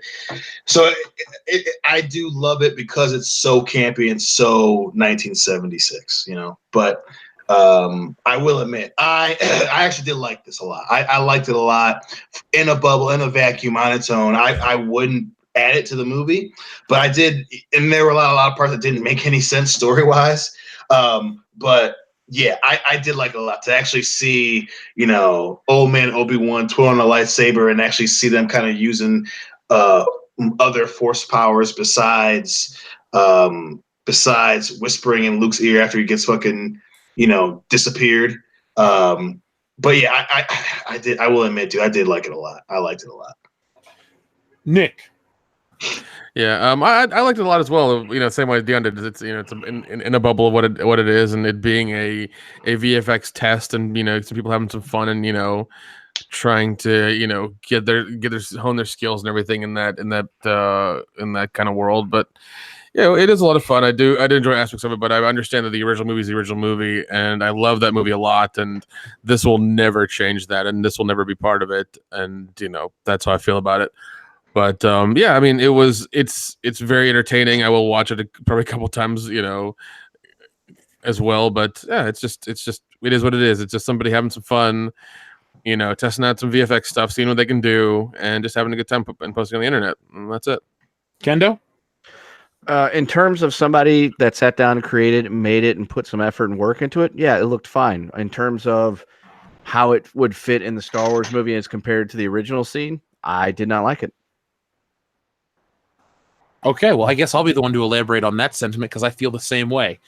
Yes, it is impressive technically. It looks cool, but it does not fit in with Star Wars. It does not fit in with the tone of the film. It does not fit in with the tone of what Star Wars, the original trilogy, is. All credit to the people that made it. You did a fine job for what this is. Hats off to you. All the applause in the world. Mhm. But it's something that people will clamor for to be introduced into Star Wars officially. I hate it. Yeah. This does not fit with the movie. It does not fit thematically. It doesn't even fit with the editing style. This SFX test, special effects test, it cut out a lot of what works with Star Wars. First off, I don't like when people make these fan edits of Star Wars, not because I think George Lucas is this all high mighty filmmaker, but because you people always put prequel era music into these things. That never fits. The tension between the lightsaber duel was perfect. They altered the dialogue for no reason. I mean, one of the most iconic lines in the movie is, "I've been waiting for you, Obi-Wan. The circle is now complete." Or, "We meet again at last. The circle is now complete. When I left you, I was but the learner. Now I am the master. Only a master of evil, Darth." And they just start fighting. You should have not have come back. And all this stuff, it builds, it works. It tells you enough of the story. This tries to overlay prequel era stuff and new force effects and shit that didn't exist back then, and all these other elements of Star Wars that are introduced later into the story, and I just don't think it works. As a YouTube video, like you guys keep saying, in a vacuum, it's cool, it's great. But you cut out one of the best jokes. Like, I'm arguing this from the point of never make a cut of Star Wars with this in it, because you'll ruin Star Wars. You're taking out like some of the great jokes about between Han and Leia. When came in that thing, "You're braver than I thought. Nice, let's go." Han literally reacts to the lightsaber duel and he goes, "Nice, let's go." Okay. One of the biggest complaints I have, they changed the sound effects to Star Wars. Like, they changed the laser blast shots. What's the purpose? It's not like the Star Wars movies had bad laser effects or uninspired sound effects. Like, to me, the people that build this up and praise it are the same people who shit on George Lucas for the special edition changes, which I don't make excuses for the most part. I do have problems with them, but it's like you're making Star Wars not Star Wars anymore. Like, there are so many things that they added, and this is the icing on the cake for me. They couldn't leave out the goddamn Imperial March. Like, I get it. You think the Imperial March is cool in Darth Vader's theme. It is cool. It's great. In The Empire Strikes Back and Return of the Jedi and all the subsequent films when they try to allude to it. Not that first Star Wars movie. I hate when people try to revise that one Star Wars movie and constantly make it to be something it's not. Like I said, it looks cool. The guy did a good job, but I don't, I hope no one tries to make a cut of this and try to sell me on it's better than the original lightsaber duel. I disagree all day, every day. Oh yeah. As soon as they showed Vader coming around the corner and he force pulled his own lightsaber off his belt, I was like, I'm out. I know where this is going. Yep. And then the whole you'll never understand the true power of the Force. Well, for starters, he will, because he's Obi-Wan, the greatest Jedi masters of all time. And he starts fucking throwing the barrels and shit at him. Oh, okay. He did that in Empire to illustrate a point to Luke, not because that's a tactic he has to use to win a lightsaber duel. Then the part where he fucking hurls his lightsaber like a spear through the wall, into the wall, trying to get him. I'm like, what is this shit? Exactly. Fuck on. You're creating effects and drama for effects and drama's sake. I mean, yes, you're doing a good job. This looks cool for what you're doing, but now you're just mentally masturbating over this thing, thinking about how much better can I make it. And you're doing a disservice to it. And just then when they were force pushing each other, it's like, dude, they are at the top, highest echelon of the force pushing force abilities. They're not gonna be able to force push each other. Stop it. I always liked the idea that Vader, I mean, obviously Obi-Wan is distracting Vader so they can get off the Death Star. I get that. Yeah. But I always liked the idea that he's like he's decent enough still that he can, hang with Darth Vader for a minute. But Luke is such a novice in the next one that, basically it neuters Obi-Wan Kenobi. Yeah. I'm not trying to look, if you're out there and you enjoy this, Go watch it 100 times. Have fun. You know, we support this guy and all that he does, and I hope he gets, you know, 1 million YouTube subscribers in the morning. Like, it's cool, great work, and I'm happy that you guys enjoy it. But I'm with you, Kendo. Like, all the things they do, this is why I get mad with a lot of people that try to, like, make Star Wars fan films and stuff like that. Very rarely do you get people that understand, like, what the movies are trying to do or what they're about. It's like you just look at the flash and the pizzazz, and that's all you buy into. You don't buy into the other parts of the stories. Like, to me, when you do like fan work and it's just a lightsaber duel, it's like, okay, I get it. You like lightsabers. I do too. But Star Wars aren't, you know, Star Wars isn't built on just lightsaber duels. Fuck. The best ones have 1 or 2 lightsaber duels in them. No, 1. I don't consider Luke Skywalker fighting off the people on Jabba's sail barge a lightsaber duel. Right. No. Right. They all end with a lightsaber duel. It's about the emotional payoff. That's what, you know what? This is like when people bitch about the prequels. You know, like, oh, they're all pizzazz and flash. They have no meaning. They have no depth. Okay, that's cool. And then they go and they make that. Yeah. So I people wanted to hear us talk about it. We're talking about it. All the best of luck to the guys that made it. And everyone out there that enjoys it, go watch it for yourself and let me know down in the comments section. If you're, you know, if you feel like me, let me know. If you think it's the coolest thing ever, let me know. I will, you know, cool. We can agree to disagree. So we're about split officially on the channel. Nick and Nick and Dion like it. Kendo and I do not. Yep. Sounds about right.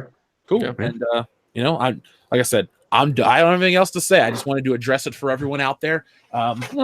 More power to you for enjoying it. Yeah. So, let's see. American Trent 007 says, "Hey Ryan, do you like Huey Lewis in the News?"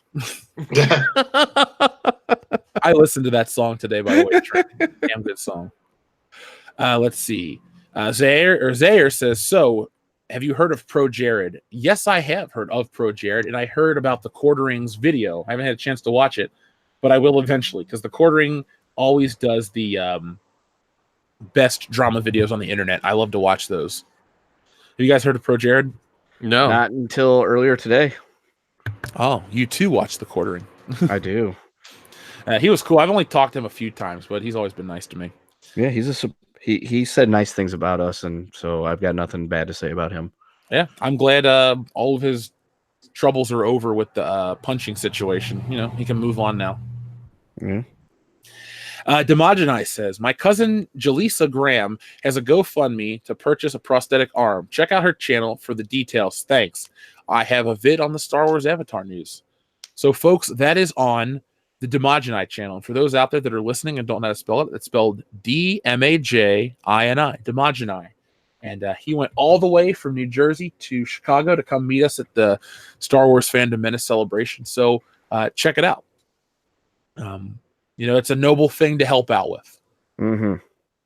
Demogeni, shoot us a link on Twitter, and we'll have Nick tweet it out over social media and stuff for you too, so people can find out how to help. 007 Cloud says, "Young adult equals shite." Nutty Professor 2 reference. Excuse me. Sorry. When my throat gets dry, I want to cough. I'm like, not over a cold yet, that I somehow caught at celebration. So you can tell when it gets late into the night, and I'm just like, oh, I can't breathe. Sorry, there it goes again. I can joke, but now it's happening. Dustin Rogers says, "I don't care what anyone says. The Men Who Stare at Goats is number one in my heart." That was an all right movie. I saw it in theaters on a date in college.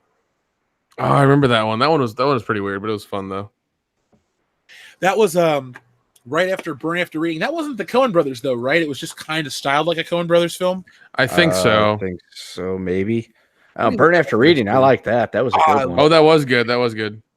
We need to we'll do a review for that on the channel. We don't really do a lot of comedy reviews or commentaries, but I feel like this movie's interesting enough to talk about it. Yeah. But I want to go back and watch The Men Who Stare at Goats. It's been a decade. Yeah, it has been a decade. Oh, it came out in 2009. God, what a dude! I can't believe the last decade of my life, dude. Like my 20s were nothing. It felt like it's just like boom, it's over. Yeah, that happens. Well, my 30s have started off awesome, so I can't complain about anything. Yeah. Mexi Man and Cheese, what's up? Tim Pool is a great source for info on Vice. I do subscribe to Tim Pool's channel. You know, I got some advice from him once, so there we go. Etep Wakuians, the place to be review says, "All hail WCBS President Muff Daddy. Hashtag no horseplay. Mexi Man and Cheese also said Pro Jared has more fans than the Avatar franchise. Oh, I gotta watch that Pro Jared video. I feel like I'm missing out on the drama. Oh, jeez. From what I understand, that number is going down substantially every hour. Well, we'll talk about that off air. Or no, we'll talk about that on After Hours. How's that? You can fill in the listeners. That'll be our After Hours topic for a few minutes. So folks, you want to hear some spicy takes on I mean, we're not gonna have to eat a Tums to start off with, but I did eat a piece of jalapeno cornbread today, so this can trump that. Jalapenos. Jalapenos peppers. Makini 90 also says, besides, we already have bad fan edit of a new. Besides, we already have a bad fan. I can't say bad fan edit. Excuse me. We already have a bad fan edit of A New Hope. It's called Galaxy of Adventures. I was gonna say it's called The Force Awakens. But, yeah, that's the one I'll say. I keep reiterating my point because people on the internet like to misconstrue our words quite frequently here on YouTube. The person who made this did a good job. It looks fun. Yeah. It's cool. I just don't like it in the context of the actual film. To me, maybe I'm too close to the source. Star Wars is a very important movie to me. I wouldn't change it. I have issues with the Jabba the Hutt scene, and that's the official release. So believe me, I do love Star Wars, but just certain hallmarks of Star Wars don't exist in the first film. That's like trying to infuse Yoda and the Emperor into A New Hope. Just because they're in the other 5 movies doesn't mean A New Hope is a lesser film because those 2 characters don't appear in the films. It means that they weren't created yet, and people need to understand what Star Wars was between 77 and 80, and then from 80 through 83. They're completely different things. And, like I said, that's how I feel personally. Let's see. 007 Cloud also says Spider-Verse is I guess it means to say ass. Hashtag asterisk. I know Hillary tried to get me to go see it, Dion. Did you eventually go see it with her? I did not. She took D2 and Devin to go see it. I'm probably going to watch it. I was not in a hurry to watch it. All the fanfare for it. I was like, I might watch this shit later. But I keep hearing from other people it's actually pretty good, so I'll probably check it out eventually. Rent it on YouTube or something. Now, what were your thoughts on that new Spider-Man trailer this week? Because, Dion, we haven't had a chance to talk, any of us really, about the multiverse stuff in the Marvel Cinematic Universe. Oh, God. Well, I guess I got another 2-pronged answer here. First, I'm not going to freak out initially, because, knowing who knows where Marvel's going to go, this could be, another marketing ploy or part of the plot where it's Mysterio lying, who knows, right? So I'm at least going to wait until the movie comes out. That being said, I did not like it, dude. Again, this obsession with keeping Spider-Man in high school. Every time they reference it, it pisses me off. So there's that. I'm already grumpy about that shit. Then, for them to the whole plot thing with, and I'm not even going to call her that, but, Zendaya figuring out that he's Spider-Man. I hate that. The annoying character, trying to make the annoying character smart. I fucking hate that. And again, as much as I enjoyed seeing, Fury in it and seeing Samuel Jackson say bitch, listen, I love that. That was the only good part of that. But I don't want to see fucking Mysterio from the future. I don't want to see them go on a goddamn high school field trip. I don't want to see he's all of a sudden in love with Zendaya. And I fucking am sick of this goddamn, this need for Marvel to keep throwing downfield passes to the next phase. Like fucking now multiverse. Now you're gonna throw out the word multiverse just to see how many people get their buttholes puckered up. I'm not into it right now. The trailer pissed me off more than anything else. Kendo, what were your thoughts of the Spider-Man trailer? The newest one, I haven't watched it. Nick? No, the one from last year. Well, there was one that they put out a while back. Yeah, I've said it before and said it again. I'm over with the stuff. I don't care. Spider-Man didn't care for it because to me whenever the new one came out from Marvel, it was already saturated with other Spider-Man, so I didn't care for it at all. The multiverse thing, it's like, go fuck yourself. Like this is your 4th phase. Like, oh, we have multiverse because the other guys might show up, in different roles and stuff like that. And we might get different people doing different things. It's like, no, you've blown your wad already. Now clean it up. And Go Yes. home. Get the paper towels. I'm partially with you, Dion, and I'm partially interested. I like the idea. Okay, so I actually saw a clip on Facebook. I think it was a bootleg clip, but it was from the movie, and it wasn't the trailer. It was an extended clip between Mysterio and Spider-Man. So to see the trailer on its own, I don't like Zendaya. I don't like the world that Peter Parker inhabits. Tom Holland's interaction with Jake Gyllenhaal as Mysterio, I thought that was pretty cool. The Nick Fury bitch part was pretty funny too. But in the little clip I saw, it's the extended scene of them talking, and I think Maria Hill was back, and all these other people were there in like a Shield headquarters, and I liked that enough. My concern is they're going to try to make Spider-Man Iron Man, and I'm okay if in the real world they make Spider-Man the face of the MCU moving forward, because the Captain Marvel experiment is over. But in terms of like trying to make the kid Spider-Man be, this symbol for all these people, I don't like it because they never got the foundation proper for Spider-Man. It went from I'm Tony Stark found me on YouTube to then in his own solo movie there's Tony Stark. Like, where's Uncle Ben? Trying to turn Tony Stark into the reason that Spider-Man annoys the piss out of me, because here's the thing. Peter Parker was directly or indirectly, he was pretty much responsible for Uncle Ben's death. And we'll just use like the comic or whatever, the movie, whatever you want to say. By letting the guy go at the wrestling hall, the burglar escaped and killed Uncle Ben. Therefore, Peter feels the immense guilt to go out and fight crime as Spider-Man. And there's the dual identity aspect and all these beautiful things, these dramatic elements that these Spider-Man movies intentionally cut out so they don't seem like the other movies, because you can dislike the Sam Raimi movies all you want, but they got Spider-Man, the guy, that duality down. In this movie, they're trying to build it up as now Spider-Man's going to feel guilty or miss Tony Stark and feel inspired to go out and fight. But it's like, Tony Stark died a hero doing his own thing. Spider-Man's not responsible. So Spider-Man's motivation is non-existent in this.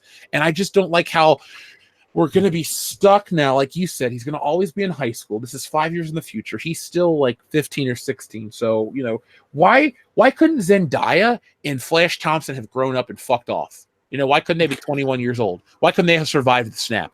Like, it's so convenient that all the main characters all got snapped away. I just hate how that works. But and just like Zendaya's character and all the commercials, even for the first one, has just been like insufferable. It's just like, we don't like you. You're a shit character. Nope. Fuck off. Can anyone explain to me how they like Zendaya more than Kirsten Dunst's Mary Jane? Oh, because she's new and she's hip, and hey, we like changing characters for the sake of changing characters to look like we care about changing characters. So just by default, she's better than Kirsten Dunst, even though Kirsten Dunst actually looked like the fucking character that we fucking know and love, not some random Disney Channel reject who can't really sing that well and clearly isn't likable in real life, worse so than she is in this fucking movie. But no, yeah, I'm sure that they have a legitimate reason. And that's the other thing too. I said this when I watched Homecoming. There are certain aspects of child characters that are not going to resonate with the audience. And again, like I said, I'm never gonna. They want to make money, and Spider-Man for them at this point, if I don't know why, but is a gateway into the young adult teenager market. That's who they think is going to make them spend the money. I get the business aspect of it. But again, the good thing about Peter Parker being an adult in the first Sam Raimi movie was there are life experiences that you have as an adult that help you in certain situations. In that case, when he was fighting a fucking psychopath, a fucking teenager would not be able to handle that. No matter what movie you're trying to portray, it helped that he had been to college, his uncle had died, so the guilt, like you said, not only makes it become Spider-Man, but it's that extra push when he's getting his ass beat, he's getting his head stuffed in, when his girlfriend's the love of his life's about to be thrown off of a fucking building. A fucking child doesn't have the emotional capacity to handle that. So what makes me pissed off in Far From Home, again, God damn it, it's 5 years in the future, just making him a fucking adult.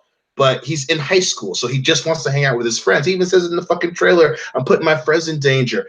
An adult would be like, hey, listen, that speech that Fury is giving him that resonates with an adult who's been through shit. With a teenager, it's just bouncing off his fucking head because he wants to fuck. He doesn't care about, I'm going to stand up and fight, and Thor's off world, and Captain Butchcut is off, marching with the Skrulls or whatever. Like that, a kid doesn't give a shit about any of that. And I can't sit in a movie and watch someone who just learned not to come in their pants is going to fight a giant monster and rise to the occasion. He's a fucking kid. And I hate that. I fucking hate it. I'm with you, man. The emotional capacity thing is definitely something that I think Disney overlooks in the quest to be different, and the quest to hope to convince you that Andrew Garfield and Tobey Maguire never happened. But I mean, we miss out on a lot of powerful moments. Look at the scene where he's under the rubble is cool, and the scene where Michael Keaton's great in that movie, Homecoming. I like Michael Keaton's a great actor. Mm-hmm. I have only seen a few movies where I'm not into it, and usually it's not even Michael Keaton that's the problem. Like, he's great as Batman. I loved him in this movie called The Founder. I like Birdman. All these movies he's in. I think Michael Keaton is just like, I won't call him an underrated actor because he's had a lot of success. I can't take that away. I just feel like he took that break, and that's fine. You lived your life, you did whatever. But him able to come back and be in a Spider-Man movie and then take all these huge roles and almost win an Oscar shows how great he is. Like, that doesn't make Homecoming as great as people want it to, make it out to be. Like, it's Michael Keaton. He's going to do a great job. You put him in a shit movie, and he'll still do a great job himself. He can elevate it. But go ahead. And I think that that rebel scene in Homecoming is a perfect example, because that finally fit the movie. You have a kid who's fighting this very intelligent, powerful bad guy, and he's under the rubble and he's panicking and he reacts. The rest of the movie, annoying kids and field trips and all this other dumb shit. But he reacted to being covered in fucking rubble like a child would. He starts fucking panicking, and eventually, he starts screaming for help like a fucking little boy would. And then he finally kind of like takes a deep breath, and then he finally fights his way out of it. Like that was one of the few scenes in Homecoming that fit what they were doing with the character. And again, I'm not going to. They may pull it off in Far From Home, and I hope they do. But I can't. That would be like watching the movie Commando with Arnold Schwarzenegger, but instead of it being Arnold Schwarzenegger, it's fucking Corey Haim or some shit. Like, you don't like this. The situation doesn't fit the character they're trying to sell you, and that's what I hate about constantly the need to. Well, we want young adults to buy the movie and spend money. Let's put them in high school, and it's like that doesn't fit. That doesn't fit. It just doesn't work. No, and two, so he's this kid, and he's got the protection of being a kid. He's not really in that much danger outside of the suit. Right. He has no responsibilities, like in his own personal life. It's like, your responsibility is to go to school and be a good student. They took away, like, well, you got to help your aunt who could always, anytime lose her house. The first episode of the Spider-Man cartoon actually has a really great dilemma moment where Peter Parker gets a picture of the lizard in the very first episode. It's like $1,000 if you can get a picture of this lizard, down in the sewers. So he goes down to Spider-Man and he gets it. He goes, I'm going to buy myself a brand new motorcycle, this, that, and the other. And then he goes home and he realizes Aunt May's broke and barely hanging on. He gives her the money and it just ends. Like, again, we talked about earlier where these people don't read comic books. They don't know it. It's like the little bitty moments that could really make this so much better. You guys throw out for a joke. Like the scene where she opens the door and sees him, goes, what the fuck? And then it ends like before she says anything. Like, seriously, they sacrifice so much for stupid humor. Yeah. I remember you leave those old Spider-Man movies, and I'm taking 3 out of this, but when you left 1 and 2, you left inspired. Like the speech at the end of the first one where he's like, this is my gift, this is my curse, who am I? I'm Spider-Man. And he sits in the city and he lands on the flag and jumps off. You're like, oh my God, bring it on for the next one. And then again, he he saves Mary Jane, he gives it all away, she goes to get married, and you see him sit in that room and he's all alone. And it's like, well, shit, I'm this great hero, but my personal life is garbage. and then she's the one that makes the sacrifice, leaves John Jameson, comes to him, and then he goes off to swing. But again, you get that discorded note or whatever where it zooms in on her face after he swings away off into adventure, and she's like, oh, this is my life, this lonely life because of Spider-Man. All the elements of the character that they had are gone for a fucking joke, and it pisses me off, dude. It drives me crazy. I mean, and we talk about it, multiple times over multiple beers, especially back in college. Was everyone loves the quips and shit of Spider-Man, but so many instances, especially in the comic book and even in the Raimi movies, it wasn't that. The jokes weren't the defining trait of the character. There are a lot of times where Spider-Man, Peter Parker, Spider-Man as a person, as a man, had to get really fucking serious. I mean, so many great covers of Spider-Man aren't him flopping and grabbing a guy and saying something quippy. It's him fucking in a serious situation and underneath rubble. The fucking, the ceiling's coming in and water's coming in. And then it says Aunt May's been captured and he has to, it's him in the middle of a fight. The joke thing is not his define. He's not fucking Deadpool. Thank you. And I hate this need to make him the quippy Deadpool like character. It's like that's not why people love Spider-Man. Not because he's cracking jokes. Because one of my it's a weird thing. But right after Civil War, he's still wearing the black suit. And everyone's getting Spider-Man powers randomly. And one kid, he beats one kid's ass. And the kid's like, well, I almost had you. He goes, no. He goes, I let you punch me so you wouldn't break your wrists. This is not a game. I'm risking my life out here every day. And the kid doesn't say anything. And he puts it and he takes him to jail. Like, there are serious moments for the character that, again, show his maturity. And this, like you said, they sacrifice that for stupid jokes and needing to have Disney characters in the goddamn movie. And like you said, I hate it, dude. It pisses me off too. Yeah, we got a super chat from Heroic Avenger I want to read, but I got to get to the other ones first. So Logan Michael, the anti-Funko Pop, says, God damn it, I hate Funko Pops. Logan Michael, we all do that. Let's see. Demogeni says, thanks, guys. People, I can't even name an Avatar character. There was Sigourney Weaver and Jake Sully. Yep. Or as we like to know him, Sam Worthington. Whatever happened to that guy's career, dude? Jesus. Like, we brought up Taylor Kitsch earlier. He is gone. Yep. Just like you said, Sam Worthington. Remember when people were Sam Worthington was hot for like a minute, and then that's it. I don't even think I know who that is. Terminator Salvation, Clash of the Titans. Terminator Salvation. What? Jesus. The white dude who yells in every movie. Well, that's pretty accurate. That's pretty accurate. Would you guys like to hear about something funny? How we're talking about actors that no longer matter? Yeah. Yeah. So I found this article online. It says Marvel rolls dice, casts no names for Thor. Despite rumors that everyone from Shia LaBeouf to Josh Hartnett is being cast in Kenneth Branagh's version of Thor, two virtually unknowns will instead be handed the keys to the Marvel franchise. Australian actor Chris Hemsworth, whom you might recall from the opening scene of Star Trek, will play the Norse superhero, and Tom Hiddleston has been cast as his nemesis Loki. Hope they follow the J.J. Abrams route and put the money they saved casting straight into special effects. Isn't that weird? That's so crazy. We're sitting here talking about big actors in quotations that have gone away and how these guys are nobody 10 years ago, and now they're some of the biggest names on the planet. Do you remember how pissed the internet was when everyone found out that Triple H had auditioned for it and then he didn't get it? Oh, yeah, I remember that shit. And then 10 years later, Chris Hemsworth might be one of the most perfect castings in the whole franchise. Him and Tom. God damn, dude, it's crazy what happens when you fucking give a shit and make a movie. Next thing you know, you create a goddamn superstar who's going to be in a shitty Men in Black sequel. Mm-hmm. I cannot wait to not see that movie. International. I hate Tessa Thompson. You know what? That's the perfect segue for a moment. One of our listeners, hold on, I'll give him a shout out because he actually posted this. I took a screenshot earlier.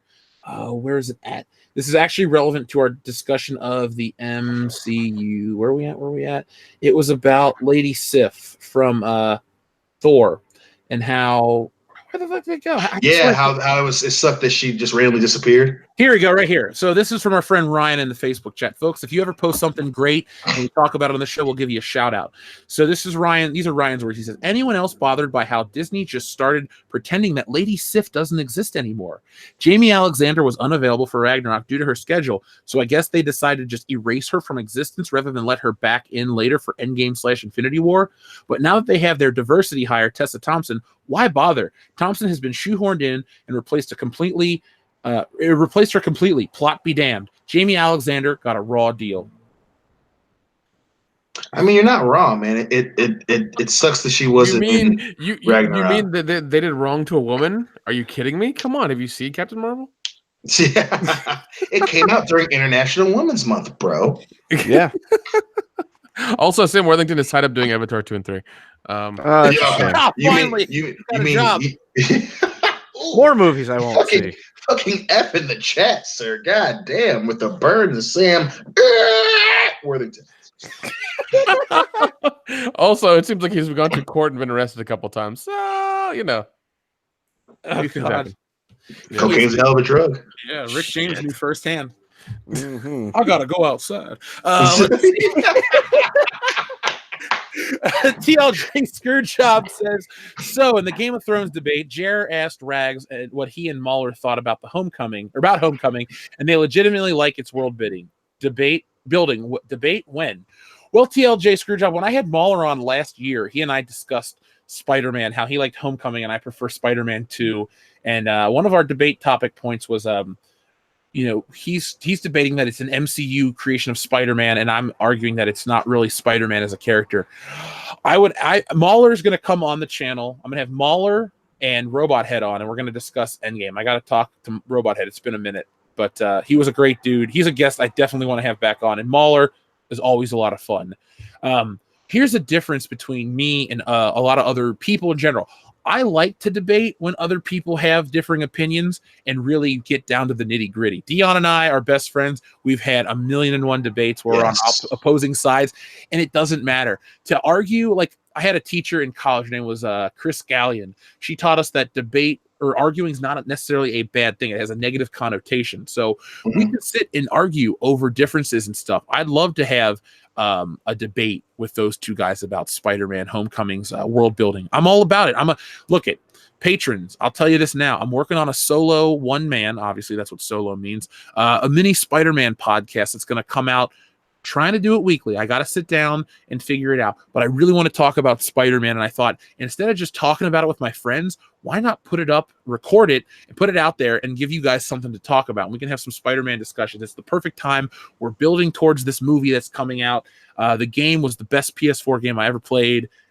Spider-Man is in a pretty cool place outside of that crappy cartoon. Like I told you guys on the Endgame review, the only moment I got legitimately excited for is when Spider-Man popped out of that thing, that portal from Doctor Strange.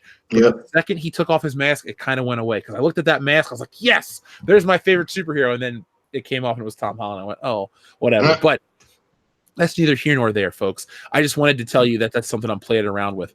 But I will, I'll talk to those guys. I love Mahler. I think Mahler is a great YouTuber. I watch his stuff. I always tell people, I don't have time for a lot of YouTube. I make time for Mahler shit. So that's the highest compliment I can give him. Like his content is always worth stopping what I'm doing or working around watching 4 hours of Star Wars videos. To me, it's really good stuff. 007 Cloud says, teaming, nuff said. I mean, does Liam Neeson and Rampage Jackson team up on Bradley Cooper? Apparently. Shelter Copley help him out? I hope so. He's holding the camera. Yeah. Salvador says, at work, so I can't stick around. Just wanted to drop in and say thanks for having me on last night. Had a blast and looking forward to doing it again. Salvador, thank you very much, dude. I appreciate everything you send us to the P.O. Box. As always, I tell you, my Frank Reynolds bobblehead is sitting right here. You guys, I had a great time with all you guys last night. It was so much fun. It went for 5 hours, and not once did I look at my clock and go, oh, this is boring. I mean, it was we had great chemistry, and Salvador, there definitely is going to be another one. And, one of these times, I just want to have you on the channel. Just, we'll have a chat or live chat and have some fun, man. So when you get some off time, you give me a heads up. I will write it into the official World Class Bullshit Shitters planner, and we'll make it happen. Heroic Avenger 96. Now, here's the one I wanted to talk about. Jeff, how do you feel when they made Flint Marko had accidentally killed Uncle Ben? I feel that was a betrayal of the mythos honored in the first 2 films. Heroic Avenger, I feel the same way. I hate that scene. Like, I always say Spider-Man 3 is 50% decent. I won't say it's great. There are moments of greatness in that movie, but overall, I say it's a bad film and I dislike it. The Uncle Ben death is the number one complaint I have with the Sam Raimi Spider-Man 3 film. I hate it with a passion. I thought, like, people can complain about, Tobey Maguire being too old or this, that, and the other. They can complain about these superficial things, but no other superhero movie accurately portrayed the original origin, as closely to the source material as the first Spider-Man film. I mean, they got him as a wrestler, looking for money, all the things that the character actually looked for. He wasn't trying to just, be noble in the beginning. Hell, in the first issue of Spider-Man, he goes to the Fantastic Four. He needs money. He fights them. They tell him it's not a paying job. All the money they make are for scientific endeavors, and he leaves. And then I think it's either the first or the second issue, he gets a check from the wrestling promoter, but it's written to Spider-Man and he can't cash it, so he's broke again. But the Sam Raimi movies show that Aunt May has financial woes. Peter has these desires. He needs money. He's a broke kid from Queens. Like, all those elements are there. But I do agree that the Sandman stuff was stupid. It was a shoehorned in thing to make a personal connection to the character. Homecoming did it better, where the Vulture was Liz Allen's dad or whatever. Like, I may not like all the things they've changed in Homecoming, but that's one thing I think they do better than Spider-Man 3. A lot of things better than Spider-Man 3. Well, Dion, we were in Chicago and Spider-Man 3 came on, and we just laughed at it. Yep. Goddamn right we did. So, Heroic Avenger, I may sit and praise Spider-Man 1 and 2, but I'm not above admitting when something is bad. And Spider-Man 3, no, it's an embarrassment. To me, it's like is it the first disappointment I felt as a Spider-Man fan? Yeah. Because there were some bad games, here and there, but overall, it had been a pretty awesome run as a Spider-Man fan as a kid. And then that happened when I was 18. I was like, boom. And Topher Grace. Yeah, and Topher Grace, bro. Oh, God. Topher Grace. Let's see. TLJ Screwjob says, and Peter loses his job for being late so much. Yeah, I do love that. Always late, Mr. Aziz. I need this job. You're a nice guy, but you're just not dependable. You're fired. I love in part 2 though when J. Jonah Jameson fires him and then unfires him instantly. Oh, dude, I love J. Jonah Jameson when he's played by that guy. He's fucking iconic in that role. I swear, he is great. J.K. Simmons. I just want J.K. Simmons to be that guy on a show for like 10 seasons. Can we just have that? I love that. To make that happen. And he's an M&M. I mean, it doesn't get any better. He's an M&M. No. Yeah, he's the peanut M&M, the best kind. He's also in Burn After Reading. He is. That's what did we learn? Nothing. I have no idea. Okay. Well, let's just not do it again. Okay. TLJ Screwjob, I love that element. Peter Parker's always supposed to be beaten down. They just don't get that. Pie Sniper gave a buck with no message. Thank you very much, Pie Sniper. We appreciate that. McKinney90 says, I sound like a broken record saying it, but what you guys said with Tom Holland's Spider-Man is why I think the best Yuri Lowenthal nailed Peter Parker perfectly in the PS4 game. And I mean best Peter in the past few years. That was the second super chat from McKinney90. I just read those together so I could elaborate. I agree that the guy I like the Spider-Man game a lot. If you make that into the movie, I'm buying it. Like, seriously, 2 tickets. Double. I'll pay double to go see that movie. Dion, I know you'll be there opening day. Goddamn right I will. Seriously, that game, I talked about it on Good Morning Pop Culture. I played through it 100%. I would applaud whoever made that game. That was just such... See, I felt vindicated when I played it. I was like, cool. Yeah. Spider-Man. He's the hero. But yeah, that's another thing that some of the MCU movies do, but some of them don't. Like, the hero gets to be the hero. I'm not saying the hero needs to win, but should get to be heroic and not be, berated by some lesser character. I hate when, the characters come off as impotent, and I don't mean in a sexual manner, just straight up like, oh, they can't do it because, something else happens. Demogenai says, if Peter was older, Zendaya as Michelle would be fine. They want so bad not to use MJ, but use her name. The list should be Gwen, Michelle, and MJ. Well, I mean, shit, if you want to throw Liz Allen and Betty Brant in there first, I mean, if you want to go right. But no, Demogenai, I agree with your sentiment. there, and there was another. See, Peter Parker lived with, I think, a girl named Michelle in the comics around 2009, 2008, because he was friends with this guy named Vic something. He was like a cop. And I think he was either dirty or he was Vic Damone. Vic Damone Jr. And then their neighbor was Junior Walker Jr. And down the hall was Sammy Davis Jr. And they would get together and have these parties, dude. That sounds Dion like a great time. Yeah, it sounds like a great time. Dion, we couldn't even hang with those dudes. Those some bad dudes. But you could have original characters in these movies and just not call them, MJ. Just literally be anything else. Call her Rachel. Rachel Drash. Ugh, God. What oh God. I'm losing my breath because it's so disgusting at the thought. God. Call her Scruffy McGillicuddy. I don't know. Yeah. Scruffy McGillicuddy. There is a movie called Anus McGillicuddy. We need to watch it. That's not a joke. Oh God. So folks, we're gonna get ready to close this out. Let's read our final INGs because we only did 2 each, right? Yep. Yeah. Okay, so Dion, you go first, sir. What do you got for your final one? Let me pull up my list here. This one, King Conning, the Porn Wars.